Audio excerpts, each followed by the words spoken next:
તો ચાલો આપણે આજે શરૂ કરીએ શ્રીમદ ભગવદ ગીતા અધ્યાય મારે ઓકે સોરી ભૂલથી 12મી આવી ગઈ છે. એક મિનિટ.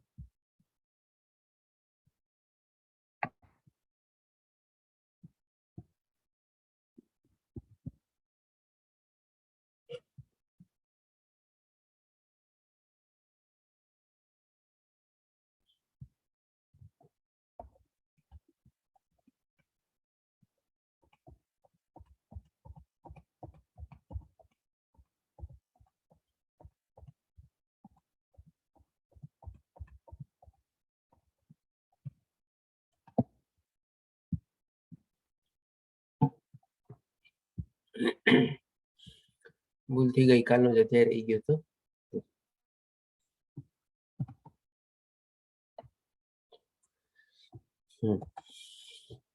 તો આપણે શરૂ કરીએ શ્રીમદ ભગવદ ગીતાનો અધ્યાય 13મો, જેનું નામ છે આપણે ક્ષેત્ર ક્ષેત્રજ્ઞ વિભાગ યોગ.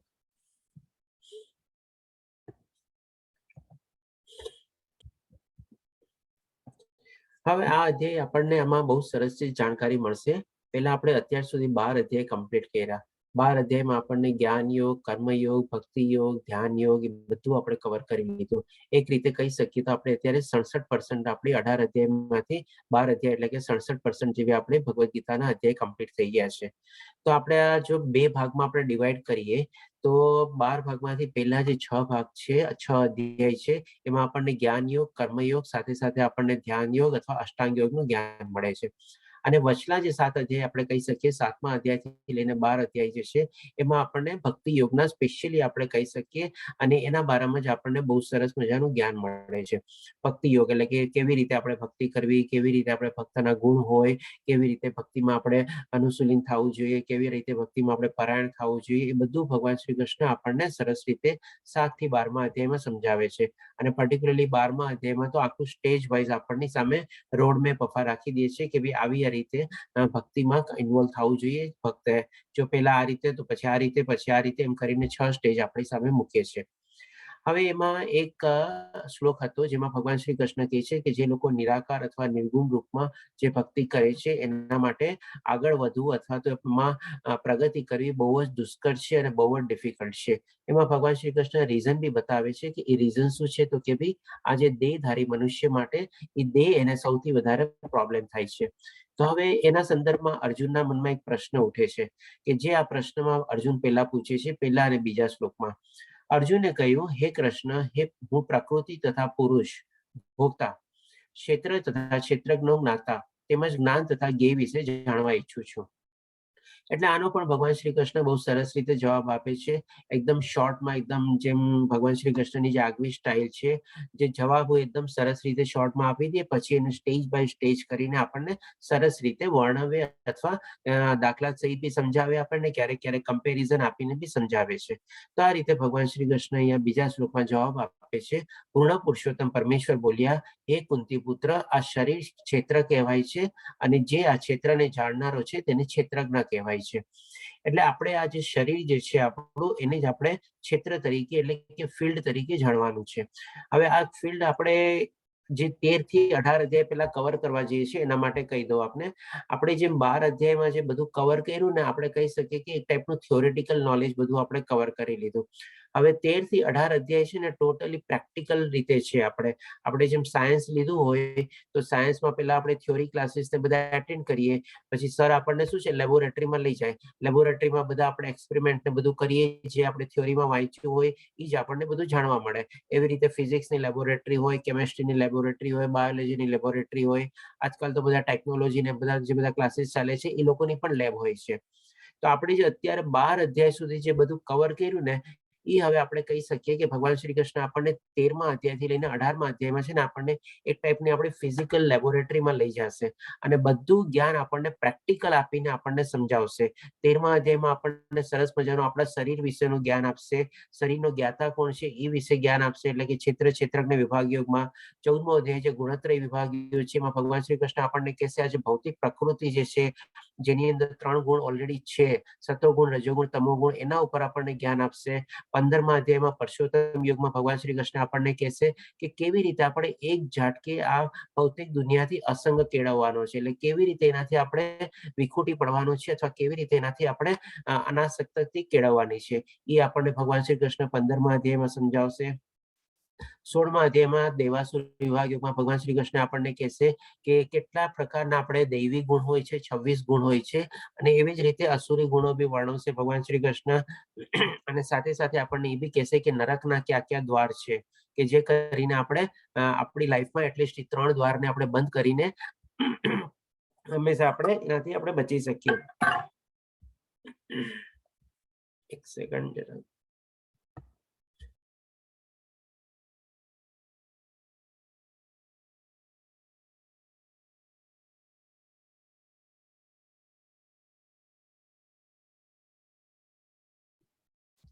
Sorry for that. પછી 17મા અધ્યાયમાં છે આપણે શ્રદ્ધાત્રય વિભાગ યોગમાં ભગવાન શ્રી કૃષ્ણ આપણને કહેશે કે આપણે ભગવાન પ્રત્યે આપણે શ્રદ્ધા કેવી રીતે કેળવીએ.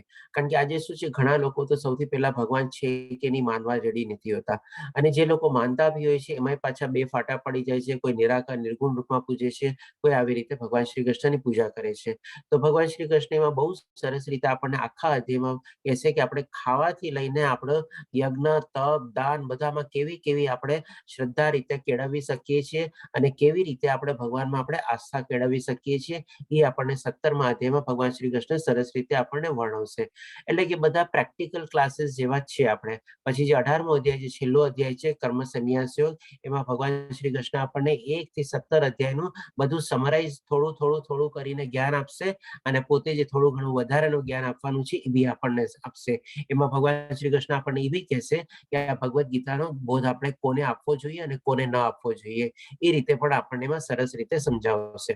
તો હવે આ રીતે આપણે જોઈએ કે 13 થી 18 જે આપણા પ્રેક્ટિકલ ક્લાસીસ છે, એટલે હું આપ સૌને ફરીથી વિનંતી કરીશ, પ્લીઝ એટલીસ્ટ આ 6 ક્લાસીસ જે છે એ તમે કન્ટિન્યુ મારી સાથે રહેજો અને એને ડેફિનેટલી એટેન્ડ કરજો, કારણ કે આમાં ઘણી બધી પ્રેક્ટિકલ નોલેજ આપણને આમાં મળશે. જેમ કે આ અધ્યાયમાં આપણે આપણા શરીરની વિશે સરસ મજાની જાણકારી મળશે આપણને. તો આ રીતે ભગવાન શ્રી કૃષ્ણ પહેલા અને બીજા શ્લોકમાં અર્જુનનો જે પ્રશ્ન હતો એ ક્લિયર કરે છે અને કહે છે કે ભાઈ આપણું આ જે શરીર છે એ ક્ષેત્ર છે.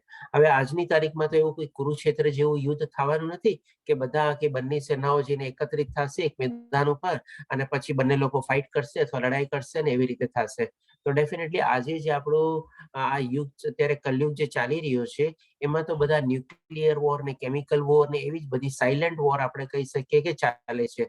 કન્ટિન્યુઅસલી બધા એક પાવર ને બીજા ઉપર વર્ચસ્વ મેળવવું છે ને એવું બધું ચાલે છે. તો આપણે જોશું કે આ અધ્યાયમાં આપણને જાણવા મળશે કે આપણું આ જે ક્ષેત્ર જે છે, આ ક્ષેત્રની અંદરમાં જ આપણે કેવા કેવા ગુણ ને બધા આપણે સંપન્ન કરવા જોઈએ કે જેથી કરીને આપણે એને સરસ મજાનું ધર્મક્ષેત્ર જેવું બનાવી શકીએ, અથવા જો આપણે અસુરી ગુણો નિરૂપણ થાય તો કેવી રીતે કુરુક્ષેત્રમાં બી પરિણામ થાય છે. તો એ રીતે આપણને ભગવાન શ્રી કૃષ્ણ સરસ રીતે સમજાવશે.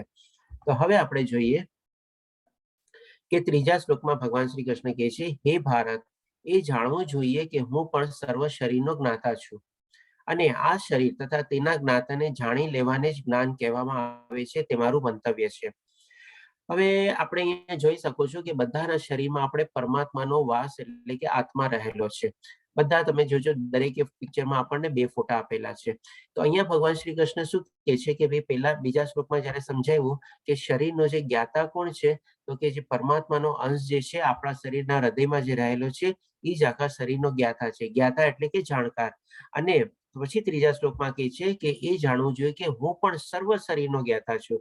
એટલે કે પરમાત્મા જે છે એ આપણે આત્મા જે છે પરમાત્માનો જ અંશ છે. એટલે કે જે પરમાત્મા છે, એટલે કે જેટલા જીવો જે છે આ ભૌતિક દુનિયામાં 84 લાખના જેટલા જીવો છે, બધાના શરીરના જ્ઞાતા પરમાત્મા છે, એ રીતે કે છે. અને આ શરીર તથા તેના જ્ઞાતાને જાણી લેવાને જ જ્ઞાન કહેવાય છે.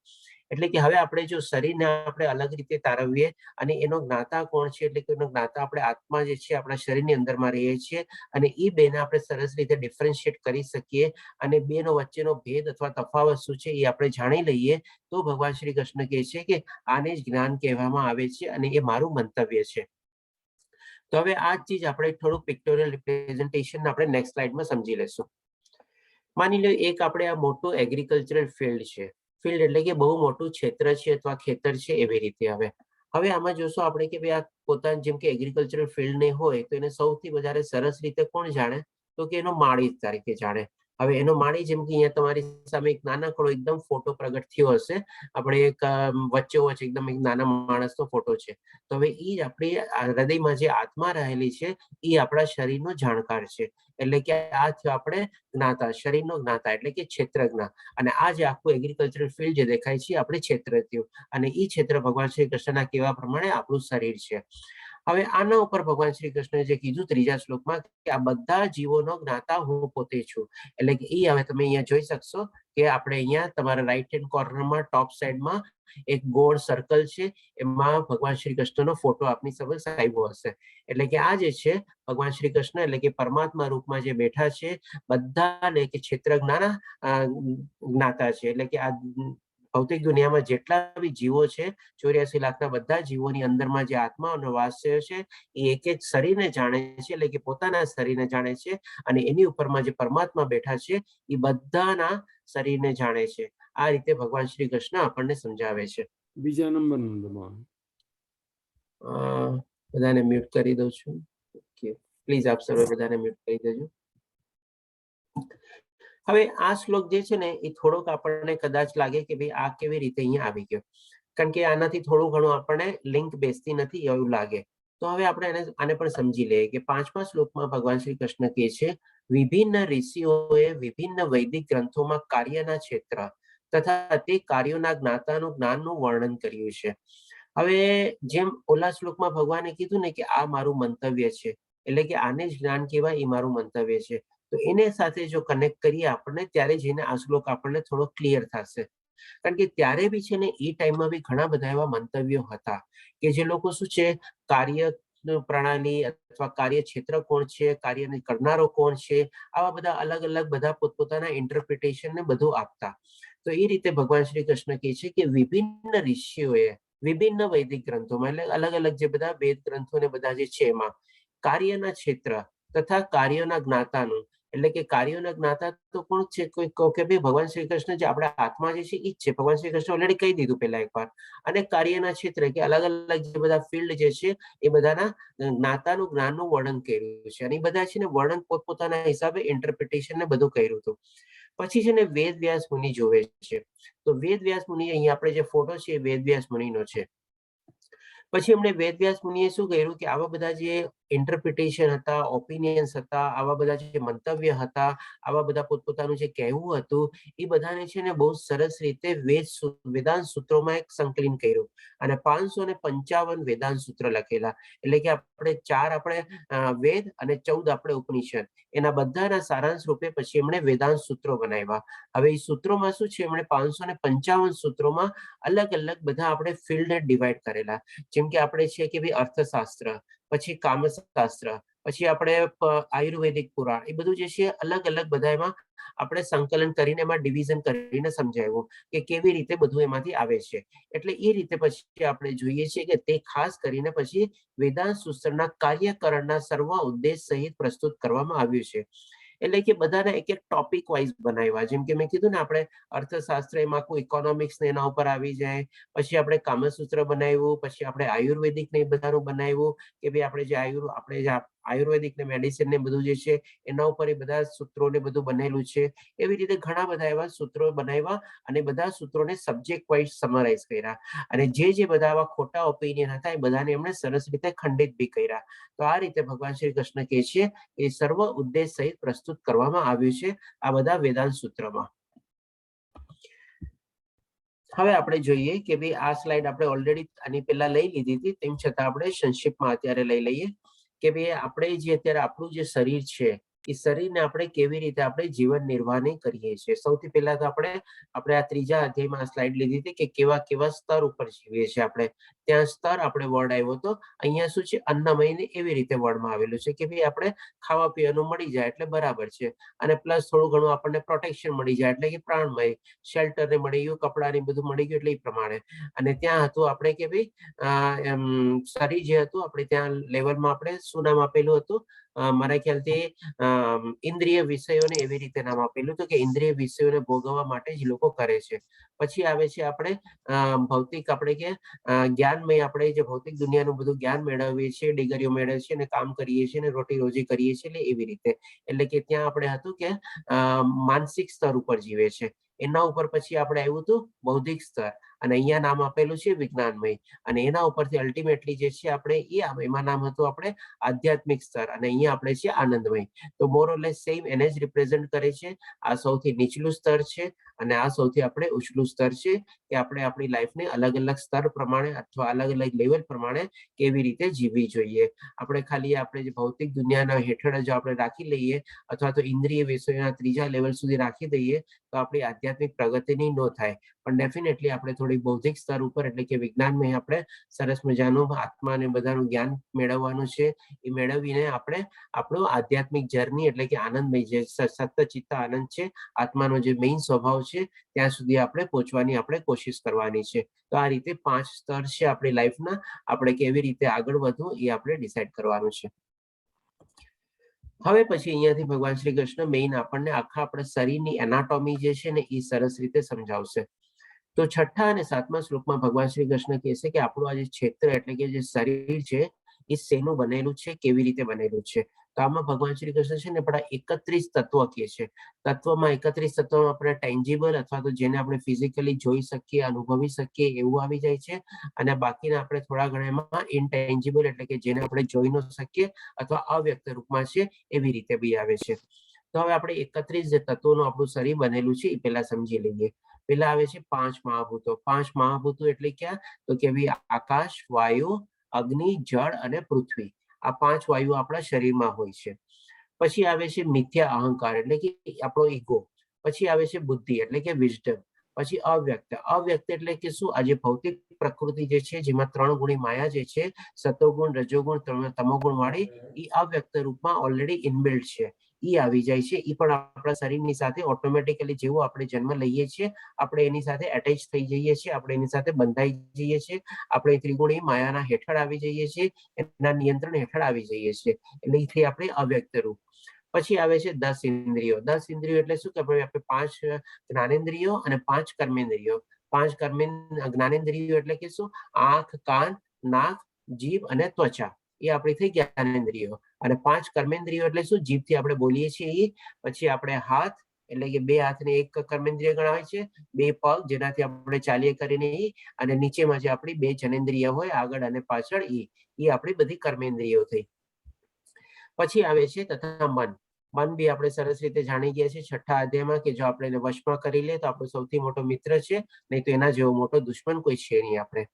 પછી આવે છે 5 ઇન્દ્રિય વિષયો. 5 ઇન્દ્રિય વિષય એટલે કે શું? આપણે જે જ્ઞાનેન્દ્રિયો જે છે બધાના એક એક વિષય હોય છે. આંખને શું કે બધું જોવાનું હોય અને કાનને શું તો કે બધાની વાતો સાંભળવી હોય.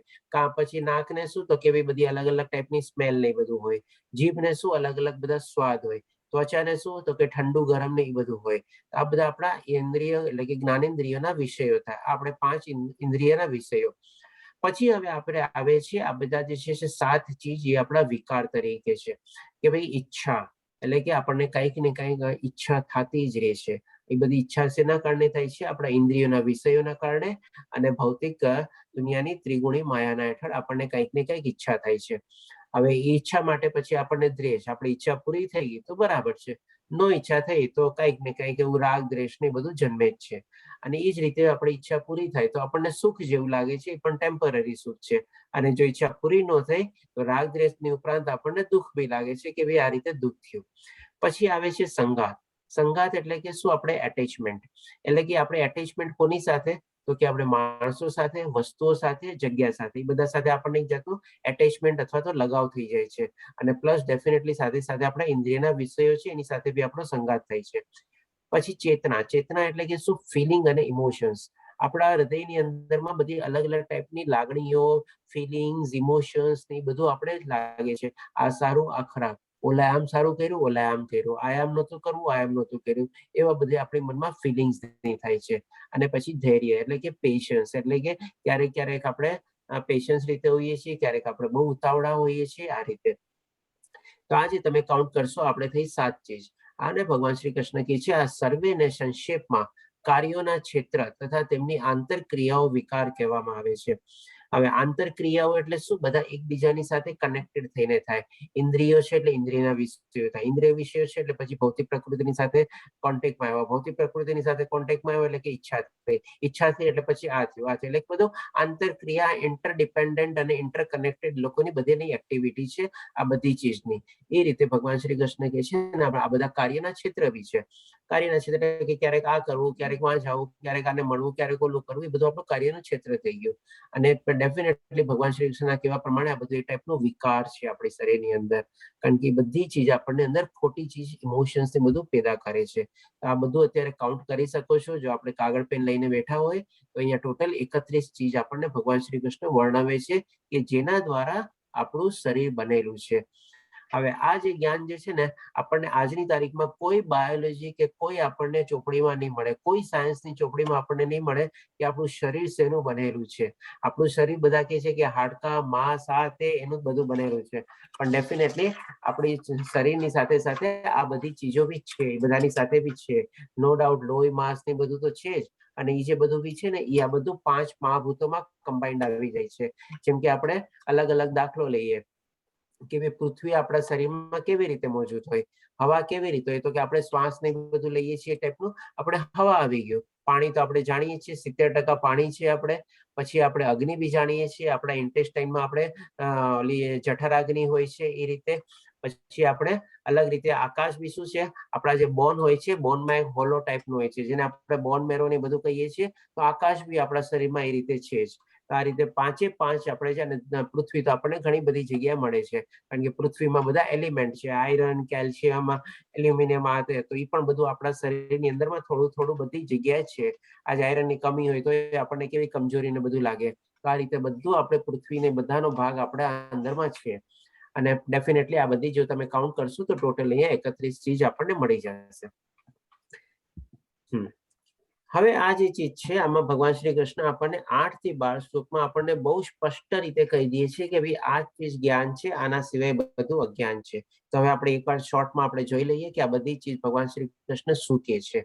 સૌથી પહેલા વિનમ્રતા, પોલાઇટનેસ, દમવિહીનતા એટલે કે શો ઓફ ન કરવો, જે આજની તારીખમાં દમ બને, શો ઓફ કરવાનું બહુ છે. અહિંસા એટલે કે ડેફિનેટલી જીવ પ્રત્યે આપણે અહિંસા તો ન જ કરવી જોઈએ, એટલે ફિઝિકલી ન કરવી જોઈએ. ને અહિંસાનો બીજો મતલબ એ બી છે કે ભાઈ કોઈ બી માણસ આધ્યાત્મિક પથ ઉપર હોય તો એના રસ્તે આપણે પાણો ન નાખવો, વિઘ્ન ન નાખવા, એમ બને ત્યાં સુધી આપણે એને સપોર્ટ કરવો, એને ઓપોઝ ન કરવો, એનો વિલંઘન ન કરવો, એ બધું બી આપણે નહીં તો અહિંસામાં આવી જાય. જો આપણે એને અડચણ નાખીએ, પાણો નાખીએ અથવા બાધારૂપ બનીએ તો કોઈને બી આપણે આજે જેમ કે કોઈ ઘણા લોકો શું હોય છે કે સવારના પૂરમાં ઉઠીને સેવા ભક્તિ બધું કરતા હોય. હવે ક્યારેક ક્યારેક માની લે આપણને એવું કંઈક ઓફિસમાં જતા આવતા મોડું થતું હોય તો આપણે થોડું ઘણું ટોલરેટ કરી લેવું જોઈએ, પણ ત્યારે આપણે જો ગુસ્સે થઈને ગમે તે રીતે બોલવા માંડીએ કે એવું બધું કરીએ તો એ પણ એક જાતની અહિંસા છે. હવે કાં તો ઓલો માણસ થોડું ઘણું એડજસ્ટ કરે બીજે દિવસે, પણ ક્યારેક એવું થઈ ગયું હોય, રેગ્યુલર તો થઈ જ જતું હોય બધું બરાબર રીતે, પણ ક્યારેક એક દિવસ માની લ્યો એને ઉઠવામાં મોડું થઈ ગયું, એની સેવા ચાલતી હોય તો આપણે એડજસ્ટ કરી લેવાનું છે. એમ નહીં કે ભાઈ ત્યારે પણ આપણે ગુસ્સો દેખાડો કે મારી ઓફિસ વધારે ઇમ્પોર્ટન્સ છે ને એવી રીતે. આ બધી બી આપણે અહિંસા એમાં જ આવી જાય. સહિષ્ણુતા, થોડો ઘણો ટોલરન્સ પાવર, ડેફિનેટલી જો અહિંસામાં આપણે માની લઈએ ટોલરન્સ પાવર આપણામાં ઓટોમેટિકલી આવી જ જાય. સરળતા, સિમ્પ્લિસિટી, સદગુરુનો આશ્રય, આપણે ગુરુનો આશ્રય લેવાનો અને એની પાસેથી જ્ઞાન મેળવવાની કોશિશ કરવાની. પવિત્રતા, હોલીનેસ, સ્થિરતા એટલે કે સ્ટેબિલિટી, આત્મસંયમની સાથે રહેવાનું આપણે. ઇન્દ્રિય તૃપ્તિના વિષયોનો ત્યાગ, આ તો છે જ આપણે કે બને ત્યાં સુધી આપણે ઇન્દ્રિયના બધા ભૌતિક દુનિયાના વિષયો જે બધા છે એનો ત્યાગ કરવાનો છે. મિથ્યા અહંકારનો અભાવ, મિથ્યા અહંકાર અને દમવિહીનતા મોરલેસ આપણે એને કનેક્ટ કરી શકીએ આપણે, કારણ કે જ્યાં દેખાડો હોય ત્યાં જ આપણે અહંકાર હોય, જ્યાં દેખાડો કરવાનો ન હોય ત્યાં આપણો અહંકાર બી આવતો નથી. જન્મ, મૃત્યુ, જરા, વ્યાધિની અનિષ્ટની અનુભૂતિ, ડેફિનેટલી આ ભૌતિક દુનિયામાં આવ્યા છે તો જન્મ, મૃત્યુ, જરા, વ્યાધિ 4 તકલીફ ભોગવવાની જ છે, એના સિવાય છૂટકો છે જ નહીં. વૈરાગ્ય એટલે કે અમુક ઉંમર પછી આપણે ડેફિનેટલી વૈરાગ્ય તરફ જવું જોઈએ અને આપણે એને ઇનિશિએટ બી કરવું જોઈએ. એ રીતે આપણે વૈરાગ્ય. બાળકો, પત્ની, ઘર તથા અન્ય વસ્તુઓની મમતામાંથી મુક્તિ. હવે આ ચીજ થોડીક આપણે સમજી લઈએ. આજે જેમ કે આપણે બાળકો, પત્ની, ઘર આ બધી ચીજમાંથી બધાની મમતાઓમાંથી આપણે મુક્ત થવું જોઈએ. આજે જેમ કે આપણે આપણો પુત્ર કે હોય તો આપણે ગણાવેલી તો થોડું ઘણી આપણે એની ડ્યુટી પૂરી થઈ ગઈ, પછી એના લગ્ન કરીએ, એની વહુ આવે, એ આપણી સેવા કરે, આપણે એના પર સ્વામિત્વનો ભાવ જેવો કેળવીએ કે ના ભાઈ એ તો મારી વહુ છે, આવીને મારી સેવા કરશે. આ બધી ચીજ આપણે એનાથી ન હોવી જોઈએ. એક અમુક સ્ટેજ સુધી બરોબર છે કે ભાઈ આપણે થોડી ઘણી પ્રીતિ ને બધું હતું, અને ત્યાર પછી આપણે એમાંથી ફ્રીડમ મેળવી લેવાની, આપણે મુક્ત થઈ જવાનું અને એ લોકોને એનું સંભાળી દેવાનું. એવી જ રીતે બી આપણે પત્ની, ઘર આ બધાથી બી થોડું ઘણું પછી આપણે ડિટેચમેન્ટ કેળવવું જોઈએ. અનુકૂળ તથા પ્રતિકૂળ ઘટનાઓ પ્રત્યે સંભાવ, એટલે કે જે મળ્યું એમાં બધા આપણે સેટિસ્ફાઈડ થવાનું. મારા પ્રત્યે નિરંતર અનન્ય ભક્તિભાવ, ડેફિનેટલી એક લેવલ પછી આપણે ભગવાન પ્રત્યે ટોટલી ભક્તિભાવ આપણે કેળવવો જોઈએ. એકાંતવાસની ઈચ્છા અને થોડુંક આપણે લોનલીનેસ અથવા તો આપણે રહેવું જોઈએ. સામાન્ય જન સમૂહથી અલિપ્ત હોવું, આપણે બંને કનેક્ટેડ હોઈ શકીએ. એકવાર આપણે એકાંતવાસની ઈચ્છા કરી લીધી તો પછી આપણને ભીડ ભાડ નહીં વધારે ગમે જ નહીં આપણને. પણ ડેફિનેટલી ક્યારેક આપણે કોઈ એવી યાત્રામાં ને બધા જતા હોઈએ તો આપણે બધા સત્સંગમાં ને બધા સાથે જ હોય, બધા આપણા ભક્તોને બધા સાથે જ હોય, તો ક્યારેક ક્યારેક એની સાથે બી આપણે ઓર સારો સત્સંગી પણ આપણને કરવાનો મોકો મળે તો આપણે કરી શકીએ છીએ એમાં આપણે. પણ આનો મેઇન મતલબ એ છે કે ભાઈ શું છે કે ભાઈ આપણાથી ઓપોઝિટ ટાઈપના માણસોની સાથે આપણે બહુ ભીડભાડમાં નહીં રહેવાનું. આપણે આધ્યાત્મિક અથવા એ રસ્તામાં અપનાવતા હોય તો બીજું એવું કોઈ મંડળી હોય કે જે લોકો આ બધામાં ન માનતા હોય તો આપણે એનાથી અલિપ્ત રહેવાનું. એટલે કે એવા જનસમૂહમાં આપણે ભેગું નહીં થવાનું. પણ જો આપણા સમૂળગા હોય, આપણા સરખે સરખા હોય તો, અને એ લોકો પણ ભક્તિ માર્ગ ઉપર ને આધ્યાત્મિક ઉપર હોય તો એની સાથે બી આપણી ભક્તિ ઓર રંગ લાવે, ઓર સરસ રીતે આપણે કરી શકીએ. આ જ્ઞાનની આદાન પ્રદાન થાય, એકબીજા સાથે આપણે હળે મળીએ ડિસ્કસ થાય, એ બધું બી ઓર સરસ થાય આપણું. તેમાં આપણી ભક્તિની ઉન્નતિ થાય, આપણી અધોગતિ ન થાય. પછી આત્મ સાક્ષાત્કારનો મહત્વનો સ્વીકાર, ડેફિનેટલી બને ત્યાં સુધી આપણે આત્મ સાક્ષાત્કાર આપણી અંદર કરવાનો કોશિશ કરવો જોઈએ.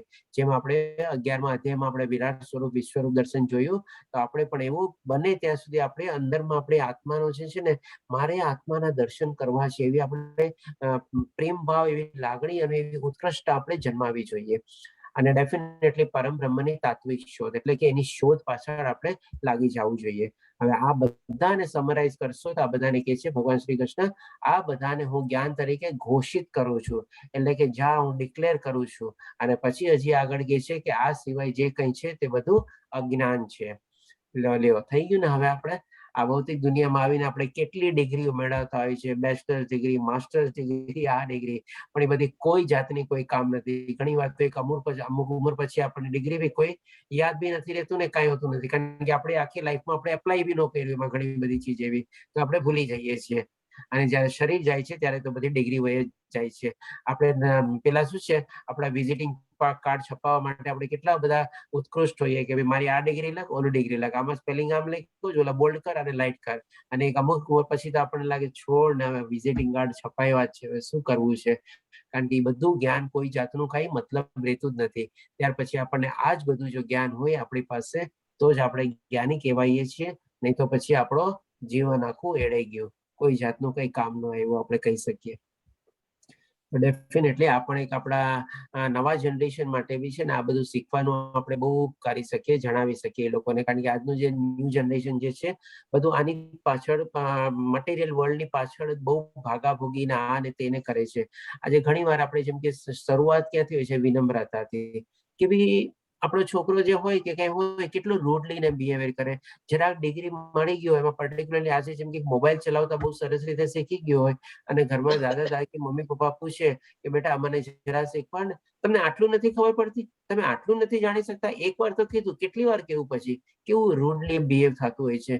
તો આ રીતે પણ એમાં આપણે કહી શકીએ કે વિનમ્રતા છે, આ છે સહિષ્ણુતા છે, સહિષ્ણુતા છે. ટોલરન્સ પાવર તો કે ને યંગ જનરેશનમાં એટલો તો ઓછો થઈ ગયો છે કે જરા નાની નાની વાતમાં બસ એકદમ ધુઆ ફુવા ને આ તે. તો આ બધું બી આપણે નો ડાઉટ જે જ્ઞાન મેળવે છે એ મેળવે, પણ આ બધું બી સાથે સાથે જ્ઞાન હોવું જોઈએ. તો જ આપણે કહી શકીએ કે સાચું જ્ઞાન છે, નહીં તો એ જ્ઞાન બી કોઈ કામનું નથી આ બધું જો સાથે ન હોય તો. હવે આપણે આ બધું આપણે સમરાઈઝ કરેલું છે સ્લાઇડમાં અને થોડું ઘણું એક્સપ્લેનેશન આપેલું છે. ડેફિનેટલી આપણે ઓલરેડી કવર કરી લીધું છે. તેમ છતાં કોઈના આમાં કોઈ ક્વેરી હોય તો આપણે લાસ્ટમાં ક્વેરી તરીકે બી લઈ લઈશું. હવે ભગવાન શ્રી કૃષ્ણ 13મા શ્લોકમાં કહે છે, આ અધ્યાય થોડોક મોટો છે અને થોડોક બહુ સમજવા જેવો અધ્યાય છે અને એકદમ પ્રેક્ટિકલ લાઈફ ઓરિએન્ટેડ અધ્યાય છે, તો કદાચ મને 2-5 મિનિટ વધારે લાગે તો આપ સૌને રિક્વેસ્ટ કરીશ પ્લીઝ મારી સાથે રહેજો.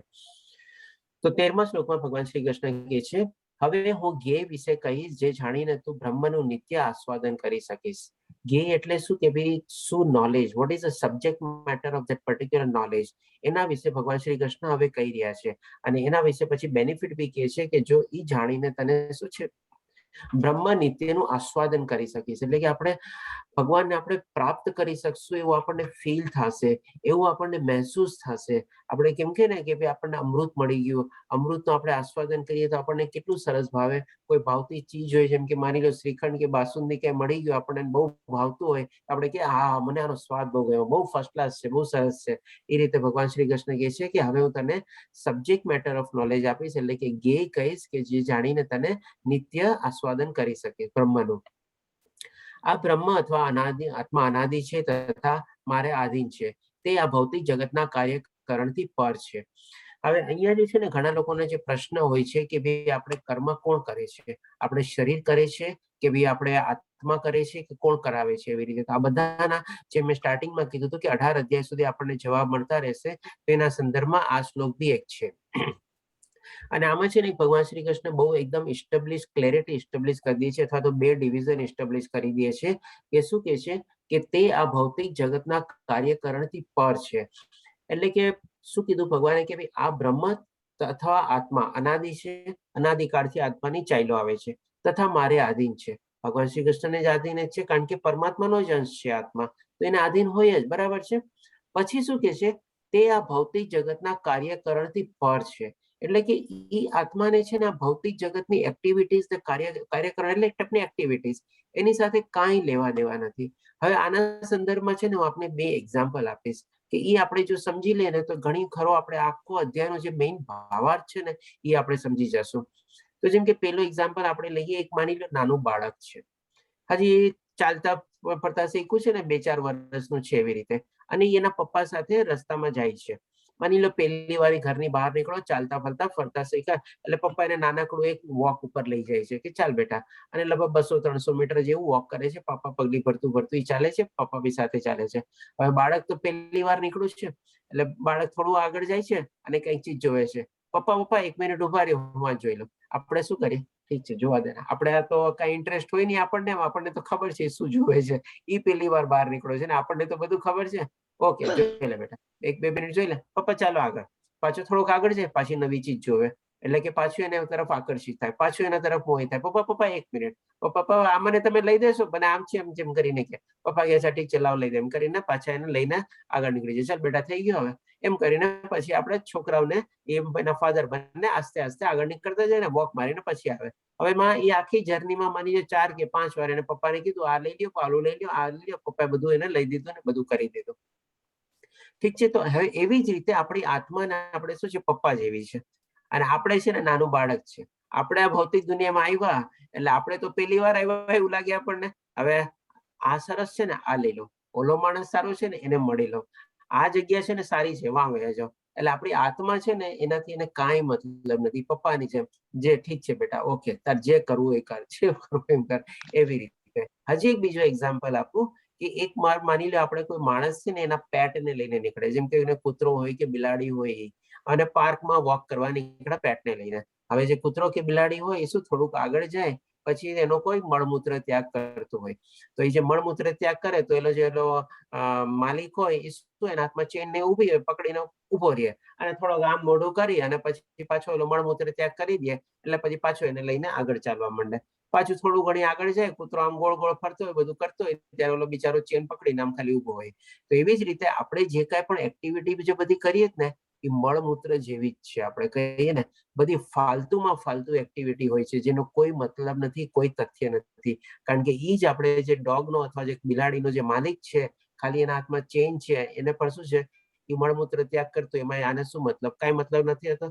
ફાધર એમને એમ ઉભો હોય છે, અહીંયા એનો માલિક એમને એમ ઉભો હોય છે, અને આપણે લોકો આ જ બધી ભૌતિક દુનિયામાં આપણે બધા એમાં આપણે ઉલझેલા રહીએ છીએ. તો આ બે એક્ઝામ્પલ દ્વારા આપણને ઘણું સરસ રીતે ક્લિયર થઈ જાય કે આપણે જે કાંઈ પણ આ બધી એક્ટિવિટીઝ અહીંયા બધી કરીએ છીએ, આપણી આત્મા જે છે, જે આપણા દિલમાં બેઠેલો છે, એના બધી ચીજ સાથે કોઈ કરતા કાંઈ મતલબ નથી. અને હજી આગલા શ્લોકમાં જોશું કે ત્યારે ખાલી સાક્ષીની તરીકે ચૂપચાપ બેઠો હોય છે. જસ્ટ આ બે એક્ઝામ્પલને યાદ રાખજો. એ આપણે એ શ્લોકમાં ફરીથી પાછો આ જ એક્ઝામ્પલને યાદ કરશું આપણે. તો આ રીતે ભગવાન શ્રી કૃષ્ણ કહે છે તે આ ભૌતિક જગતના કાર્યકરણથી પર છે. એને કોઈ જાતનું કઈ મતલબ છે જ નહીં, કારણ કે એને શેનાથી મતલબ છે આપણે આત્માને? તો કે ભાઈ ભગવાન પાસેથી મતલબ છે, પરમાત્માનો અંશ છે અને એની પાસે જ જવું છે. એને એના સિવાય બીજી આ ભૌતિક દુનિયાની એક્ટિવિટીઝમાં ને બધામાં કાર્યકરણમાં કોઈ જાતનો ઇન્ટરેસ્ટ છે નહીં. હવે પછી ભગવાન શ્રી કૃષ્ણ 15મા શ્લોકમાં કહે છે પરમાત્મા સર્વ ઇન્દ્રિયોનો સ્ત્રોત છે, છતાં તેઓ ઇન્દ્રિય રહિત છે. તેઓ સર્વ જીવોના પાલન કરનાર હોવા છતાં અનાસક્ત છે. તેઓ પ્રકૃતિના ગુણોથી પર છે, પરંતુ સૌથી ભૌતિક પ્રકૃતિના સર્વ ગુણોના સ્વામી છે. હવે આ શ્લોકમાં 3 કોન્ટ્રાડિક્ટરી સ્ટેટમેન્ટ આપણને મળે છે. હું આમ છું પણ આમ નથી, આમ છું પણ આમ નથી. હવે એને પણ આપણે સરસ રીતે સમજી લઈએ. પરમાત્મા કહે છે કે હું સર્વ ઇન્દ્રિયના આદિ સ્ત્રોત છું, એટલે કે આપણી જે કાંઈ પણ ઇન્દ્રિયો જે છે બધી કર્મેન્દ્રિયો, જ્ઞાનેન્દ્રિયો બધી એમના થકી જ આવેલી છે. આપણે આજે મનુષ્યમાં બી બધી ઇન્દ્રિયો હોય છે, પ્રાણીઓમાં બી બધી ઇન્દ્રિયો હોય છે, અને એ રીતે બધામાં ઇન્દ્રિયો હોય છે. એટલે કે ભગવાન શ્રી કૃષ્ણ થકી જ બધી આપણને ઇન્દ્રિયો મળેલી છે. પછી ભગવાન શ્રી કૃષ્ણ કહે છે છતાં તેઓ ઇન્દ્રિય રહિત છે, એટલે કે ભગવાન શ્રી કૃષ્ણની ઇન્દ્રિય નથી. શું એનો મતલબ એમ થયો? તો કે ના, એમ નહીં. જેણે પોતાને સ્ત્રોત છે, એટલે કે પોતાની પાસે હોય તો જ એને બીજાને ઇન્દ્રિયો આપી હોય ને, તો એવું કેવી રીતે થઈ શકે કે પોતાની પાસે જે ન હોય બીજાને કેવી રીતે આપી શકે? આજે મારી પાસે કંઈક x રૂપિયા હોય તો x રૂપિયામાંથી જો કોઈકને x-1 કે કંઈક 1 રૂપિયા આપું ને, કે ભાઈ ઠીક છે ચાલો કે આજે મારી પાસે મોબાઈલ હોય તો જ ઓલાને કહું ને આલે મોબાઈલ. એટલે કે પોતાની પાસે નથી એવું નથી, પોતાની પાસે જે હોય તો જ બીજાને આપી શકે. એવી રીતે ભગવાન શ્રી કૃષ્ણ કહે છે બધાનો આદિ સ્ત્રોત તો હું જ છું, પણ ઇન્દ્રિય રહી છું. હવે એનો મતલબ શું?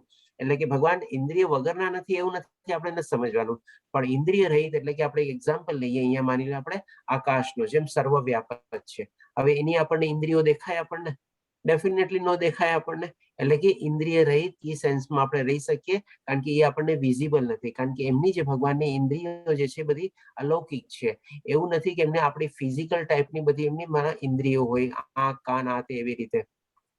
પણ એ જે બધી હોય છે એ અલૌકિક હોય છે, કારણ કે ભગવાન શ્રી કૃષ્ણનો દેહ જે છે એ અલૌકિક છે. ભગવાન શ્રી કૃષ્ણ પોતે આપણને 4થા અધ્યાયમાં કીધું હતું કે મારો જે આ પ્રગટ્યની ક્રિયા અને જે મારી કાર્યપ્રણાલી જાય છે એ મુક્તિ પામી જાય છે. એટલે કે ભગવાન શ્રી કૃષ્ણ આપણે કહીએ ને ટ્રાન્સેન્ડેન્ટલ બોડી, એટલે કે અલૌકિક દેહ છે એવી રીતે, અને એમાં બધી ઇન્દ્રિયોને બધું છે. એટલા જ માટે ભગવાન શ્રી કૃષ્ણ પોતે બી કીધેલું છે કે મને દેહધારી રૂપમાં જ પૂજવાનો છે. તો પણ ડેફિનેટલી બધી જગ્યાએ વ્યાપક છે, અને એ વ્યાપક રીતે આપણે એને બધી ઇન્દ્રિયો આપણે એ રીતે જોઈ શકતા નથી. એટલા માટે ઇન્દ્રિય રહિત કહે છે. પછી બીજી ચીજમાં કહે છે કોન્ટ્રોવર્સિયલ સ્ટેટમેન્ટમાં કે ભાઈ તેઓ સર્વ જીવોના પાલન કરનાર હોવા છતાં અનાસક્ત છે. ડેફિનેટલી આજે આપણે જેમ મેં એક્ઝામ્પલ આપ્યું ને કે આપણે દીકરો દીકરી હોય અને પરણાવીએ ત્યાં સુધી આપણે થોડો ઘણો આપણે સ્વામિત્વ ભાવ જ કેળવીએ છીએ. મારો દીકરો છે, મારી વહુ છે, મારી સેવા કરશે, મારું આમ કરશે, મારી દીકરી છે, મારી દીકરીએ આ નામ કર્યું છે, મારી દીકરીએ ઓલું કર્યું છે, એવું બધું કંઈક ને કંઈક આપણે મારું મારું મારું જ. એટલે કે સ્વામિત્વ ભાવ આપણું છોડતા નથી. ત્યારે ભગવાન શ્રી કૃષ્ણ તો કહે છે કે હું બધા જીવોનું પાલન કરતા છું, અને એને કાંઈ ઇન્ટરેસ્ટ નથી. બધા પોતપોતાના હિસાબે ભગવાન શ્રી કૃષ્ણ તો છોડી દીધા છે, એટલે કે કોઈ ચીજમાં અનાસક્ત થતા નથી. પછી હજી ત્રીજા સ્ટેટમેન્ટમાં કહે છે કે તેઓ પ્રકૃતિના ગુણોથી પર છે. પ્રકૃતિના ગુણો એટલે કે જે આપણે કાલે લેશું 14મો અધ્યાય ગુણોત્રય વિભાગ યોગ, એટલે કે રજોગુણ, તમોગુણ, સતોગુણ, એનાથી પર છે. અને પરંતુ તે ભૌતિક પ્રકૃતિના સર્વ ગુણોના સ્વામી છે, એટલે કે એનાથી પર બી છે, રાધર એ 3 ગુણોના માલિક છે. એ 3 ગુણો જે છે એમના હેઠળ છે. એ એના દ્વારા નિયંત્રિત અથવા કંટ્રોલિત નથી, પણ ભગવાન શ્રી કૃષ્ણ એ 3 ગુણોને કંટ્રોલ કરે છે અથવા નિયંત્રણ કરે છે. એ રીતે અને એના સ્વામિત્વ તરીકે એ છે. આ રીતે ભગવાન શ્રી કૃષ્ણ 3 સ્ટેટમેન્ટ આપણને સમજાવે છે. હવે ભગવાન શ્રી કૃષ્ણ 16મા શ્લોકમાં કહે છે પરમ સત્ય સ્થાવર તથા જંગમ સમસ્ત જીવોની અંદર તથા બહાર સ્થિત છે. ડેફિનેટલી આપણે સ્થાવર તથા જંગમ એટલે કે living, non living, moving, non moving જેટલા બી જીવો જે છે એ બધાની આપણે અંદર અંદર કેવી રીતે છે? તો કે ભાઈ આત્માનો બધાની અંદરમાં વાસ છે. આપણે જેમ કે પ્લાન્ટ ની બધા બી છે, મૂવિંગ નથી પણ એ પણ તો જીવિત છે ને. એટલે કે એની અંદરમાં પણ પરમાત્માનો વાસ છે. અને આપણે બધા જે જીવિત, આપણે જે ચાલતા હાલતા માણસો જે જીવે છે એની અંદરમાં તો આપણે જાણીએ છીએ કે હૃદયમાં આત્માનો વાસ છે. અને પછી બહાર સ્થિત છે. બહાર સ્થિત કેવી રીતે સ્થિત છે? તો કે ભાઈ પરમાત્માના રૂપમાં, જેમ આપણે ઓલા શ્લોકમાં જાણ્યા કે બધાનો જ્ઞાતાનો પણ હું પણ એક જ્ઞાતા છું. આ રીતે પોતે બહાર સ્થિત છે, એટલે કે અંદર બહાર બંને સ્થિત છે. તેઓ સૂક્ષ્મ હોવાને કારણે ભૌતિક ઇન્દ્રિયો દ્વારા જોઈ કે જાણી શકાતા નથી. ડેફિનેટલી એટલા સૂક્ષ્મ છે કે જે આપણે જોઈ ગયા હતા બીજા અધ્યાયમાં, આપણા વાળના 10,000નો ભાગ જેટલા સૂક્ષ્મ છે કે કોઈ માઇક્રોસ્કોપમાં બી આજની તારીખમાં આપણે આત્માને કોઈ આઈડેન્ટિફાઈ નથી કરી શક્યું. અતિ દૂર હોવા છતાં તેઓ સૌની નજીક છે. અતિ દૂર એટલે કેટલા દૂર છે? પહેલા સૌની નજીક આપણે સમજી લઈએ. સૌની નજીક કેવી રીતે છે? તો કે ભાઈ આપણા શરીરની અંદર જ છે, આપણા હૃદયની અંદર જ તો ભગવાન છે. તો આનાથી વધારે નજીક આપણા કોણ હોય કે જે હંમેશા આપણી સાથે જ રહે છે આપણે? તો એ થઈ ગયું આપણે નજીક. હવે દૂરનું જોઈએ કે જે અતિ દૂર હોવા છે. અતિ દૂર એટલે કેટલા દૂર આપણે જસ્ટ ઇમેજિન કરી શકીએ. એક કેલ્ક્યુલેશન છે, એક પ્રમાણે જે વાંચ્યું તે પ્રમાણે કહું છું. આપણે લાઇટની સ્પીડ છે 1,86,000 માઇલ્સ પર સેકન્ડ. હવે એક વર્ષની અંદર કેટલી સેકન્ડ? ગુણે 60 કરો એટલે કે એટલી મિનિટ, ગુણે પછી આપણે જે કરવું એટલે કે તમારે 24 કલાક આવ્યા, ઇન્ટુ પાછા કરો 30 એટલે કે 12 મહિના આવ્યા, ઇન્ટુ 12 કરો એટલે પછી આપણે 365 દિવસનું કેલ્ક્યુલેશન થયું. અરબો ખરબો જ એટલે માઇલ આવી જશે, કારણ કે આપણે તો 1,86,000 માઇલ પર સેકન્ડ લાઇટની સ્પીડ છે. હવે એક માણસ જો એના સ્વપ્નમાં કે એમાં એવી સ્પીડથી લગભગ વર્ષોના વર્ષો ચાલે ને, ત્યારે જઈને છે ને આપણને આ જે બધા ઉચ્ચતર જે બધા લોક છે ને, અને એમાં કૃષ્ણ લોક અને વૈકુંઠ લોક જે છે ને ત્યારે પહોંચે. હજારોના હજારો વર્ષો એ પોતાની એ લાઇટની સ્પીડ પ્રમાણે ચાલે. તો એટલા માટે અતિ દૂર છે. આપણે જસ્ટ ખાલી કલ્પી શકીએ કેટલું દૂર છે આપણે. જે બધા આપણે ઉચ્ચતર લોક બધા છે 14 લોકમાંના એ વાળા લોક. આ રીતે ભગવાન શ્રી કૃષ્ણ કહે છે અતિ દૂર હોવા છતાં સૌની નજીક છે, પણ ડેફિનેટલી એનો જે અંશ છે એ આપણા હૃદયની અંદર જ છે. પછી હવે 18મા શ્લોકમાં ભગવાન શ્રી કૃષ્ણ કહે છે તેઓ સર્વ પ્રકાશના વસ્તુઓના પ્રકાશનો સ્ત્રોત છે. જ્યારે ભગવાન શ્રી કૃષ્ણ આપણને ઓલરેડી 10મા અધ્યાયમાં સમજાવી દીધું છે કે સૂર્યનો પ્રકાશ પણ હું પોતે જ છું. તો હવે ડેફિનેટલી સૂર્ય જે છે એ જ બધી મોરલેસ એનર્જીનો આપણે સોર્સ તરીકે છે, અથવા તો લાઇટ એનર્જીનો સોર્સ સૌથી મોટો સ્ત્રોત સૂર્ય જ છે. અને એનો સ્ત્રોત જો પ્રકાશ જ ભગવાન હોય તો બાકી બધી બી જેટલી બી પ્રકાશમય ચીજો છે એનો સ્ત્રોત પણ ભગવાન શ્રી કૃષ્ણ પોતે જ છે. તેઓ ભૌતિક અંધકારથી પર છે અને અગોચર છે. હવે શું કામે ભૌતિક અંધકારથી પર અને અગોચર છે? તો કે ભૌતિક ત્રિગુણી જે માયા છે એનાથી બી પર છે, અને ઈ જ એના નિયંત્રણને હેઠળ છે. અને પોતે જ્યાં રહીએ છીએ ત્યાં તો હંમેશા આપણે લાઇટને ઈ જ રીતે જ છે, એટલે કે પોતાની એનર્જી દ્વારા. જો પોતે જ એટલું સૂર્યનો પ્રકાશ હોય એટલે કે વિચારો એની પાસે કેટલી એનર્જી હશે. જે અર્જુને પોતે 11મા અધ્યાયમાં કીધું જ્યારે વિશ્વરૂપ દર્શન જોતા હતા કે હજારો સૂર્ય એક સાથે ઉગે એટલું બધું આપણું દૈદિપ્યમાન છે અને પ્રકાશિત છે અને ઉજ્જવલિત છો આપ. આટલી બધું ભગવાન શ્રી કૃષ્ણ પાસે તેજ છે. તો પછી અંધકાર ક્યાં રહ્યો એની પાસે? કોઈ જાતનો કઈ અંધકાર છે જ નહીં. અને બીજો એક સિમ્બોલ છે કે અંધકાર એટલે અજ્ઞાન, અને પ્રકાશ એટલે કે જ્ઞાન. તો ડેફિનેટલી તો જ્ઞાનનો સ્ત્રોત છે, તો એની પાસે અંધકાર ક્યાંથી હોય અથવા તો અજ્ઞાન ક્યાંથી હોય? તેઓ જ્ઞાન છે, ડેફિનેટલી જ્ઞાન છે. જ્ઞાનના વિષય છે. જ્ઞાનનો વિષય શું હોય છે? તો કે ભગવાન વિશે જાણવું, ભગવાન વિશે આપણે ઇન્ફોર્મેશન લેવાની, ભગવાન વિશે આપણે કેવી રીતે જાવું એ બધું ઇન્ફોર્મેશન લેવાની. એટલે કે જ્ઞાનનો વિષય બી એ જ છે. આપણે જેમ હોય ને કે માની લો સબ્જેક્ટ ભણતા હોઈએ ફિઝિક્સ, એની અંદર કયા સબ્જેક્ટની અંદર બધા કયા કયા ચેપ્ટર ને કયા કયા છે, એવી રીતે તો કે જ્ઞાન ભગવાન શ્રી કૃષ્ણ પોતે જ છે. ને જ્ઞાનમાં વિષય શું છે? તો કે ભગવાન વિશે જાણવાનું છે આપણે. અને પછી હજી એ કહે છે કે જ્ઞાનના લક્ષ્ય છે, એટલે કે બધું જ્ઞાન મેળવીને પછી કરવાનું છે શું? તો એમની પાસે તો જવાનું છે. ઈ જ તો એનું લક્ષ્ય છે. ઈ જ તો આપણો આત્માનો ધર્મ છે. આપણે જે આપણે સરસ મજાનો 7મા અધ્યાયમાં બી જાણી ગયા હતા કે આપણે જીવનો ઓલું શું કહેવાય નેચર શું છે? તો કે અધ્યાત્મ નેચર છે. એટલે કે આપણી આત્મા હંમેશા આધ્યાત્મિક નેચર વાળી છે. અને એટલે કે જ્ઞાનનું લક્ષ્ય પણ ઈ જ છે. અને પછી તેઓ સૌના હૃદયમાં સ્થિત છે. તો આ રીતે આપણને ભગવાન શ્રી કૃષ્ણ જે મૂલા શ્લોકમાં કીધું હતું કે જે આત્માની આપણને અનુભૂતિ કરાવશે અને આપણને સ્વાદ મળશે. તો આ બધી ચીજ કહીને ભગવાન શ્રી કૃષ્ણ આપણને એ જ્ઞેયનો અથવા એ જ્ઞાનનો આપણને આસ્વાદન આપે છે. આપણે એને મહેસૂસ કરી શકીએ કે હા આ રીતે છે ભગવાન શ્રી કૃષ્ણ. હવે આપણે જોઈએ 19મા શ્લોકમાં ભગવાન શ્રી કૃષ્ણ કહે છે આ પ્રમાણે મેં કાર્યક્ષેત્ર શરીર જ્ઞાન તથા જ્ઞેયનું સંક્ષિપ્ત વર્ણન કર્યું. એટલે કે બધી ચીજને સમરાઇઝ કરી દીધી ભગવાન શ્રી કૃષ્ણ પોતે. અને કેવળ મારા ભક્તો જ પૂર્ણપણે સમજી શકે છે કે એ આ રીતે મારા ભાવ સ્વરૂપ પામે છે.